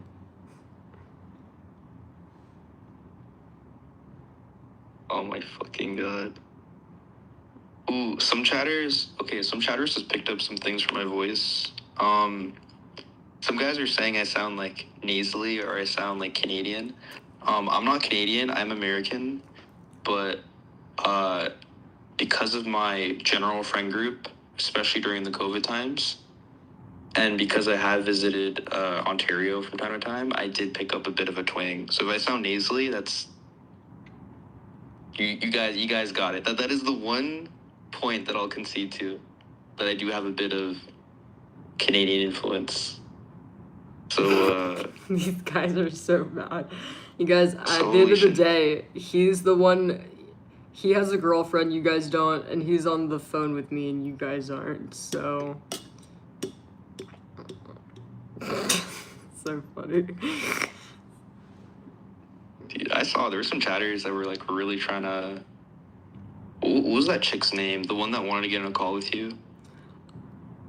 I don't remember. I just remember like some girl, the one I called fat, like that was being a pick me, saying, like, she was making a bunch of comments like, you're delusional. No, like, you need to like listen to men. Fuck you. There's something wrong with you. Like, saying a bunch of shit like that. So I banned her, but was that the one, or who? Do you remember the name? Started with an E, I think. I don't Forget. remember. Let me see. I'm gonna check the friend request real quick. Let's see. What did she want to debate about? And just so you guys know, I'm adding you guys back. So, and if you guys were wanting to do a debate, like, just shoot me a message on what the debate topic is. I got a Jord, Mr. Funny. It looks like all men. I don't see any girls in here. I think that, like, yeah, no, like, I think the girls that are gonna, you know, the real girls are probably too insecure to debate, the real pick-me's. And then the rest of the girls might be like men making fake accounts. Dude, that's a weird thought. You know, I don't know, men, it's especially creepy already seeing men who want to voice opinions about women and talk over women. It's even weirder when they talk as women, like pretending as women. It's like, you had to steep that down low to like put out your word. You had to like pretend that you're a woman just so that you can Be taken speak over women. seriously. It's like, Yeah. it's like, what the fuck? Oh my god, I saw that men, apparently, like, they used AI to generate an image of a woman, like, with a woman at a birthday, like, it's her birthday, she's alone, and at 40, so it's like a little cake with a 40 candle, crying, and it's, like, AI generated. Did you see that meme? Wait, what the fuck? What is Yeah, so apparently that? incels are getting so desperate, they made a picture using AI of a woman crying on her birthday. She's alone, and there's a 40 candle on the cake. To try to scare women like, hey, listen up, girls, if you guys don't start, taking off your pants and dating us, this will be you. And it was so obviously AI. But yeah, no, it's kind of like this similar shit, like what they do with the male mental health epidemic thing, and at this AI generated thing. It's like, I almost feel like a lot of these incels are, in a way, are trying to kind of threaten women with, oh, you're gonna be alone, you're gonna be a cat lady. And they actually, like, made an AI image. It was fucking wild. See, this is where my, like, hardcore, like, opposition to, like, AI comes from. It's, like, there's some shit that's, like, funny, but also, like... Oh, yeah, and men are, like, now making AI girls and making AI OnlyFans. Isn't that funny? All these guys are talking so much shit, saying girls with OF are hoes and shit, and, mean or witches. I don't really know what their point is with this, honestly. But then, the moment... they're able to make an AI-generated woman, what are they doing? Making AI OnlyFans. And these AI OnlyFans are ran by men. Isn't that crazy? It's like, we all knew you guys were jealous.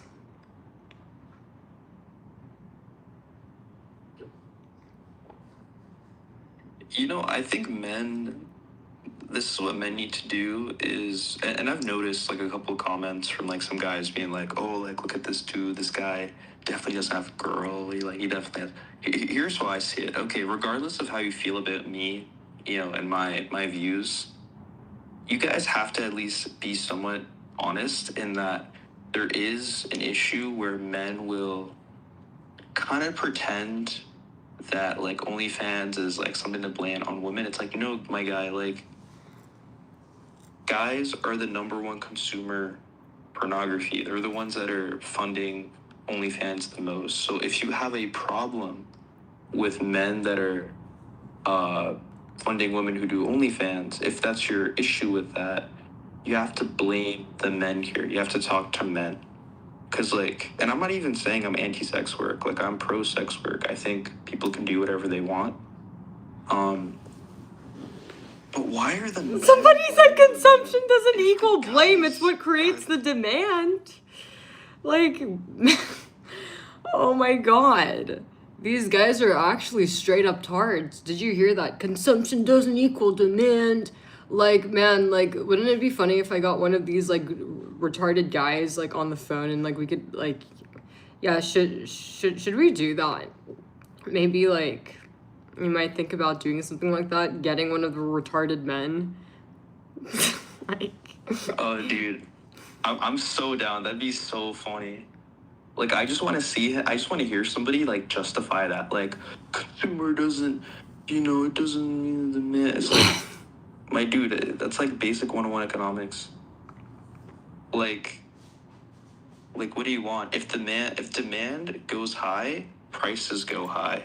Okay? There's a reason why Sophie is a millionaire. Okay? Sophie didn't get paid by other women. Okay? Sophie got paid by men. Okay?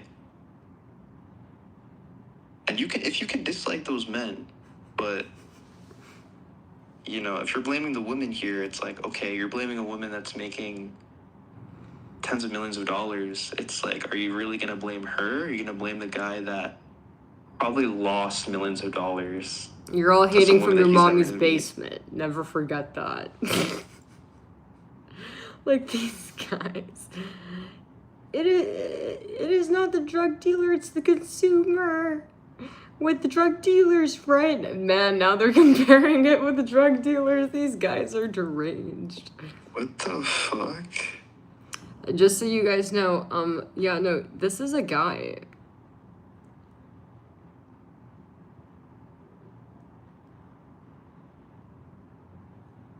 Oh my god. I hate that I have to explain why that. You know what? I don't even want to explain why that comparison is so shit. It's just. Man, yeah, now this is why I'm like I'm always crashing out on live. Like these guys just are so fucking annoying, man. But honestly, sometimes they're so stupid it's funny. This is one of the times. This is like drug deal. Man, you should have heard the fucking debates. Like, I actually had a guy, like, you know, I did an OnlyFans debate with a guy, and he was like, oh, well, it's basically like crack because the brain lights up the same. And I'm like, yeah, well, the difference is, you know, crack kills, man. No one's ever died from doing OF, right? And, like, he just could not he just literally believed that OnlyFans was the same as, like, crack, no matter what I told him. Yeah, the analogy just doesn't work because from like he said, like it doesn't really kill. Like the way I would compare it better is I would compare a devout connection with OnlyFans to like a devout connection to, I don't know, like it's like gambling where it's like, Or like video You games, are- right? you know, that's a better example. Yeah, it's like video games. It's like you didn't have to pay like all of like the DLC content. You didn't have to pay the in-app purchases for shit. There are like a lot of games like that where it's like quote unquote free, but it runs on like a live system where if you run out of lives, you can pay to get your lives back. And those games make a lot of profit. But in the end, you guys can decide to not do that. What is It's different from DLC? drugs. DLC. I'm like, I'm just what's a kidding. DLC? Downloadable content. Oh. Oh. Oh, I thought it was like a category or something. Yeah. Oh, you were asking me. I was answering a question in chat. I didn't know that you. Yeah. No, I DLC actually means, didn't know. Because, like, you can't download... or no, you're talking the video game. Okay. Yeah. I'm not playing but yeah, dumb. like, I honestly, like, didn't know what he meant by DLC, like, in the video game or, like, what OnlyFans... Because, like... Because, like, I've heard, like, BG content, and I didn't know what that meant, and that's boy-girl content, right? So I thought it was something like that. What the fuck? Well, I just learned that, so. I didn't know Yeah, that. so, like, I just wanted to make sure I was following. But, yeah, okay, so your team OnlyFans. And, like, honestly, like, do you think that some of these guys just might be fucking jealous of the OnlyFans girls, you know? Just envy them? I feel like a lot of them are kind of wishing on the downfall of it because they don't want to believe in the reality of a woman profiting from being over-sexualized. And what guys need to realize is these men, there's a reason they're paying so much money for it. Like, men like this sexualize girls, not just on the internet, but like in real life as well, you know? like I have a lot of respect for OF creators who do these like meet and greets with their fans. It's like, dude, you're putting yourself in a very, very vulnerable position, and it's even more scary when you see it being like older men too. Like, I don't think men realize how bad it is. Like yes, like sure, you can be someone who is like, if you want to be critical of sex work, you have to be critical of men. You have to be, because they're such big consumers, and these men aren't even like low key. Like, some of these men are like shouldn't be in society. Like, some of them should I be in jail agree. because I agree. bro, why? I think we should turn them into oil, like more useful, if you ask me. But yeah, a lot of these guys, like, man, just complete waste, man. Like, these guys are so fucking stupid, man. I'm personally shocked that they haven't accidentally drowned in a sink because they're that stupid, or like been eaten by a cat. Like, do you get what I'm saying? Because they're just that fucking stupid. Like, how have you guys made it this far? How are you guys still here? How have you not, accidentally, like choked on a fork? Or accidentally swallowed a plate and died. That's the level of, like, fucking, like, retards you guys are. But yes, we are team OnlyFans here. OnlyFans pride up in this bitch.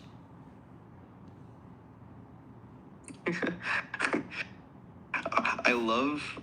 Okay, so I love this chat. So a lot of them are saying things like paid actor, like, oh, this guy, is like being a simp. I'm literally saying that we should be stopping men from. I'm saying that men who consume OnlyFans so much and are funding millions of dollars to OnlyFans creators, I'm saying that they Or should you only guys blame could join themselves. them. Well, I think men should take accountability is what I'm saying. I'm saying, Yeah. men, if you were paying the money, you should be like, hey, it's my fault that I'm paying the money towards this, okay? Either join the crowd or criticize the guys that are doing it, okay? The Yeah. women are It's not our to blame. fault. It is not our fault that we are attractive. And you know what? The demand is the demand. And what do you think about the guys that think, like, OnlyFans is porn? I mean, have you ever, like, subbed to an OnlyFans?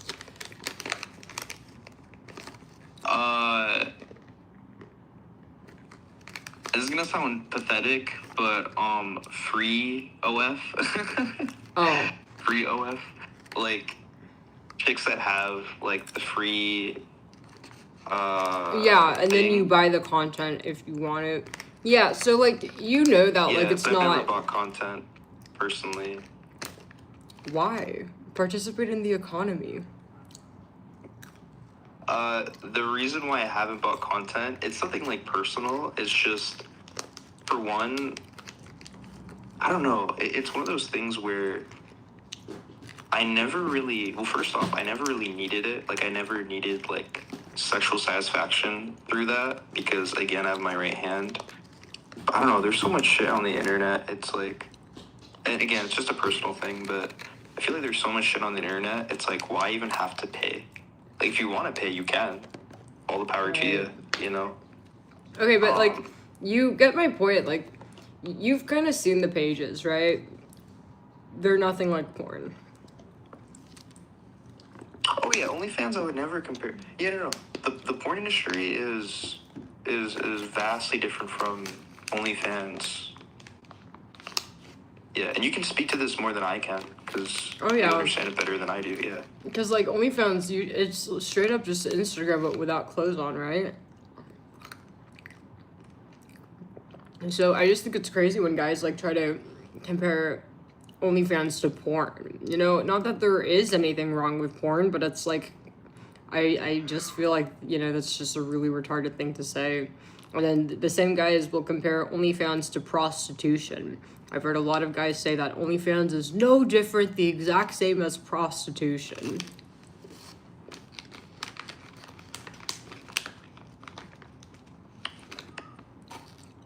Yeah, it's different. OnlyFans, you can operate OnlyFans in a way that can be similar to porn, but there's so many variants. Like, I've seen women who, like, I know of some OF creators that will actually not even do nude content at all. I mean, it's kind of rare, but there's some that do, like, cosplays and shit. They still make profit. There are accounts where they'll, like, film with their partner and shit, and they, like, get the leverage of what they're doing. Like, I guess what I'm trying to say is, you don't have to be necessarily a consumer or pro OF, but also if you're going to be critical of OF or, like, porn or anything like that, like, you have to look towards the center root. And I've always said, like, the center root of the issue is, or not really an issue, but, like, if you want to dismantle the industry, you have to address the men that are consuming it, because the men are what make the industry thrive. Okay, so that's just kind of my perspective. It's like, even if you are in opposition to porn or OnlyFans, it's like you're kind of have to do that. Like, yeah. Oh my god, man! Somebody said, like, I'm just laughing because, like, guys, this guy is right. Like, this is a man who is, like, a fucking perfectly normal, smart man, and it's like, you guys are saying shit like, guys, get right with God. I'm not even Christian, but this is how you know our society is crumbling. Like, what the fuck? Oh my god. And, Sam, you're a fat piece of shit. You're probably missing like half of your brain. Your mom probably tried to swoop you out with that hanger, huh? That's a permanent ban. I was just so tired of this guy. This is the same guy that was angry about not being able to flash his micro PP. But, man, this shit's so funny. This is so dumb, and like, this guy's literally making perfect sense. And, like, yet you guys will still say this kind of shit. I just find it so funny. Like, after all that. Guys, just pray to God. Society's crumbling. Dude, they don't... It's so weird, because I'm getting, like, mixed comments. Like, some people are saying, oh, are you gay, or are you subscribing to free shit? Like, guys, I'm not anti-sex work. I'm pro-sex work. I just personally don't feel inclined to consume it through paid means. That's just all I'm saying. And you don't have to either. If you don't want to pay, don't pay. Okay? I'm saying if you complain about it, you do have to complain about the people that pay. That's it. You know what? Here, I'll say this just to make them feel better. Anybody that pays OnlyFans subscriptions and stuff like that, if you want to be critical of the industry, be critical of people that most women do not consume porn. It's mainly men. But if you want me to be fair, then yeah, sure. Women who also consume porn, yeah, I guess you can criticize them too. But it's like you guys aren't gonna do that. So, like, I don't know what else to tell you. Like, I'm trying to be fair here. I don't know. But the facts are, it is all you guys' fault, you know, 1,000 men versus accountability. Like, you fucking pathetic men need to shut the fuck up and take some accountability. Like, you guys can't be fucking, you know, subbing to a bunch of the entire bop house, whacking it back to back to back all day, and then when you're done whacking it and when you're done looking at the bop house's OF pages, then get on your fuck ass, you know, laptop and fucking, I hate OnlyFans. You know, what sense does that make? So if you guys don't like OnlyFans, well then, you know, maybe it's time to take a good look in the mirror. All right? Because it's you guys' fault. You guys create the demand. If no one paid for OnlyFans, like, girls wouldn't be having pages. That's, that's perfect sense. But, sense of a drug addict. Man, these guys, man. Listen, you guys, like, we could only try so hard, but honestly, you guys, like, we are not fucking special ed teachers. Like, honestly, I think some of the men here are, like, lost causes. Like, some of you guys straight up have got to be, like, off of the short bus. No offense. But it's like, yeah, no, sometimes I like, feel like I'm, like, teaching a fucking special needs class with how stupid these guys are. Like, it's crazy. But yeah, it's all of you guys' fault. It's your guys' fault. And, I speak on behalf of the OnlyFans community. Thanks for making us richer. But it's you guys' fault. Thanks to you guys, we are, rich and, like, stacking it to the ceiling. So. Yeah, and they can't say anything about it either, because it's like, you're the one you're profiting, right? So you're profiting from this. Mm-hmm. And it's like they're gonna complain about it and be like, oh, like, why are you doing this? Why are you profiting off of us? Like, you guys are funding it, okay? So if your problem is with OF, you should be fighting against the consumer, because the person wouldn't be receiving money if it wasn't for the consumer. Like, I don't know what you guys are on about. Like, it just, like, I don't think we need to explain this any further. Like, that's so basic. It's just criticize the consumer. It's not fucking rocket science. Somebody said low self-esteem, that they think OF girls have low self-esteem. And I always think this is funny because it's like, guys, if it's true that OF girls are only doing OF because they have bad self-esteem and think they look fat and ugly, then why is it that none of the fat bitches are on OF or the ones with roast beef? Every girl that has OF is always a 10, very attractive, and, has a nice body. So if you're telling the truth, or if it's the truth that they have low self-esteem, then why aren't the, 400-pounders on there? Like, these guys, man. These guys. Dude, these are not men. These gotta be like some betas or some shit. Like, some of them are funny, but some of them are just. There's something called plastic surgery. Have you heard of it? Oh, I've never had plastic surgery. You guys, I hate to break it to you, but the majority of the beautiful women you guys see have never gotten plastic surgery. It's called genetics. And usually women who do get plastic surgery are very open about it. Because plastic surgery is expensive. They're usually bragging about it and want everyone to know that they spent $50K on their body. But no, I've never had plastic surgery. And most women haven't had plastic surgery either. Now you guys are just seething. Yeah, I don't even think. It's weird. Guys are in opposition of, like, plastic surgery, but I also tend to find that a lot of these men also won't mind it if they find, like, the woman, like, I don't know, it's weird. Oh, yeah, no, like for sure. Only dislike. Only if she's rejecting him, but the moment a girl with plastic surgery is like, hey, I think I'm, I want to date you and give you a chance, they zip their mouth, throw away the key, and then they take out their fucking ring pop and they're ready to marry her. So, yeah, these guys are just fucking sore losers, honestly. Bitter, jealous. And it's really pathetic because these are grown men and they're acting like fucking 6-year-olds, man. Like some of these guys.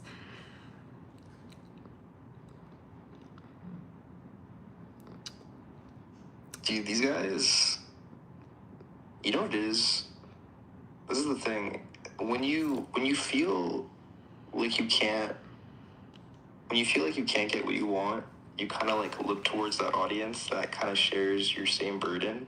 And I feel like what we're seeing here is just men who are feeling the burden of not being accepted by women and then just kind of just coming together. Like, that's how I see it. Like, I'm sorry, but, like...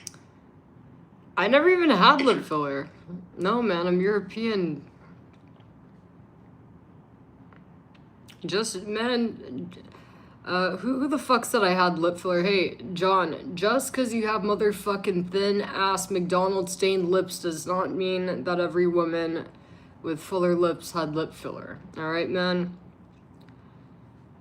It's called... Man, these guys...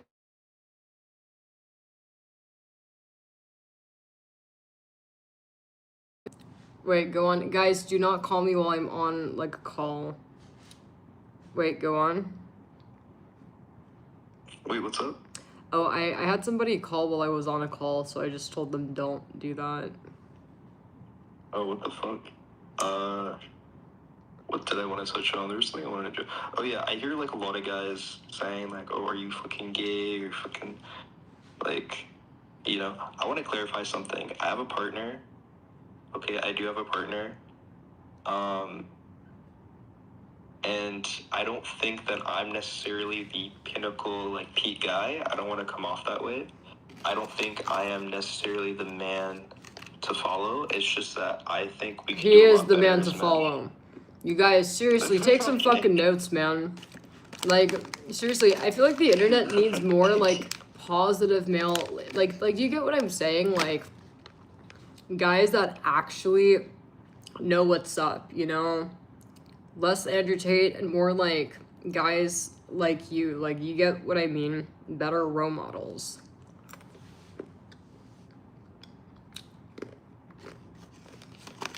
Yeah, and you know, here's how I see it.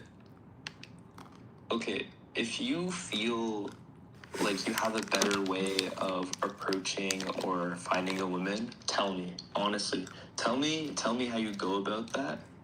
And if it's in good faith and if it's genuinely good advice, I'll believe it, you know, if you have a partner. If not, then you're kind of just speaking to thin air here. Like, I don't know, like, guys like this confuse me because it's like, I'm not claiming to be the absolute, like, cheat code to finding women at all. Like, at all.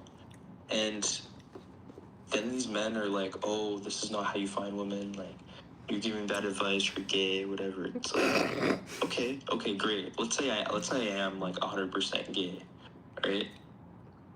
Then tell me how you find women.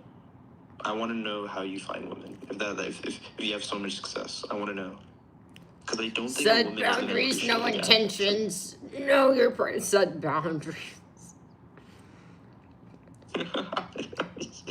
I have a feeling the boundaries are like, well, why are you friends with guys? No, you can't wear this. No, don't go out.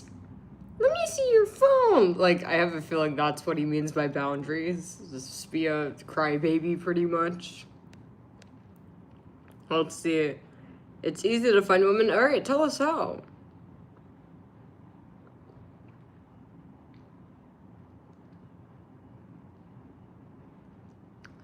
Yeah, it's real quiet.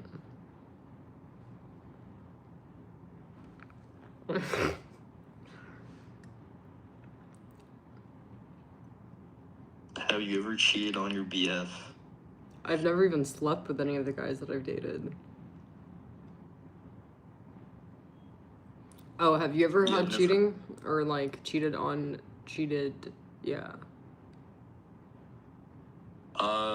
We... In any relationship. Yeah, we both had one partner before we found each other. So I had a girl before her, and she had a boyfriend before me. So she kind of felt the repercussions of her previous relationship, like that, like, traumatized her because he had cheated on her multiple times.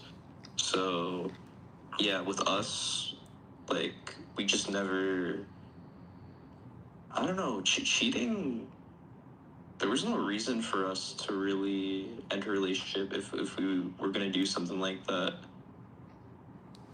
like, I don't know, it's wild to think of couples cheating. Because for me, it's like, if you're gonna cheat, like, you might as well break up. You know, like, you might as well break up before you have to reach that inevitable point of cheating, right? Right. Like, I think it's okay to be like, hey, this isn't working anymore. I have to leave. Like, no matter the lengths of time, I think it's okay to be up in front and honest about that. Yeah, so I've never cheated, and I find it really hard to kind of conceptualize why someone would cheat. I don't know. It's so weird because when it comes to dating, I really tie it down to my own experience, and cheating is one of those things where I've kind of had to learn from like other people, like how that works, like how they get to a point of cheating. Like that never even crossed my mind. Like, how do you get to a point of cheating? Like, why not just break up first? I think they do it to like pick fights. Don't you think? Like they're just trying to kind of they're seeking conflict, right? Because it is simple. Just end the fucking relationship, right? Yeah. Do you think any of these chatters have gotten cheated? What do you think? A lot of these guys, I don't think they've even like, you know, touched a woman in their life or, you know, like, had a girlfriend. Somebody said cheating is fun.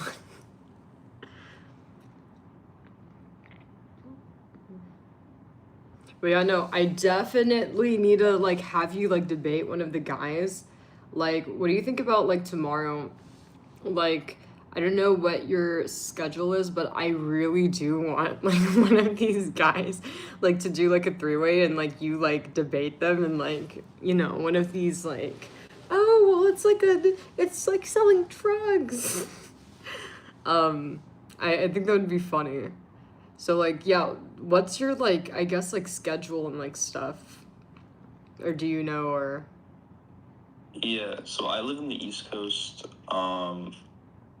Ironically, I think honestly, even though the timing of the call was late for me, it kind of works out because I do all my stuff early in the day, so I'll like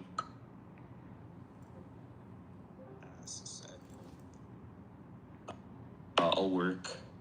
So I'm usually available in the later hours. I don't know if I can do it to this length. yeah, no, we'll like, you know. I'm assuming you're West Coast. I don't know if that's the correct assumption. No, you're CST. So we're an hour apart.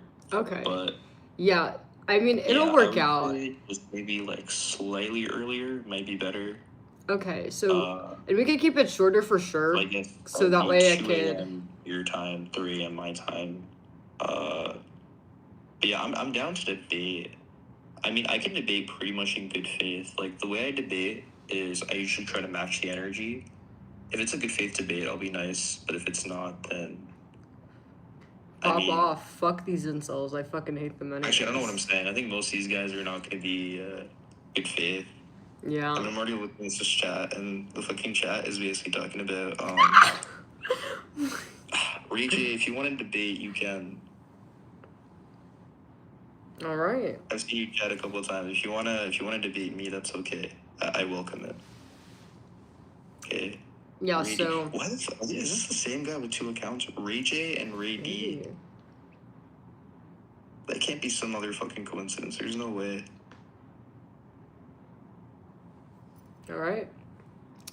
I got you on that. Cause yeah, we'll do tomorrow for like maybe an hour to two, so we could fit more calls in since I pretty much just had you all day or all night. Oh, what the fuck? I'm so sorry. Yeah. Your voice went completely down. I think you got off of something happened to my settings where your voice went completely down, so I may have just talked over you without even knowing it. That's on me. Oh no, you're fine. And I might need to charge this. Yeah, so maybe we could do tomorrow. We could do like a 1 to 2 hour window, so that way I could fit a couple more calls, because I think some of the guys too might just be bitter, because like usually when I do these debates I usually do like multiple guys, so maybe they're just jealous that like you took all the attention. So all right, it's a plan. So like yeah, dude, I'm down. All right, hi baby. All right, sounds good. Well, I'll let you go. And for you guys that wanted to debate, we could fit one more. I'm going to reset this in a moment. And we have time for about one more debate. I'll let one of you guys call in. Hi, sugar.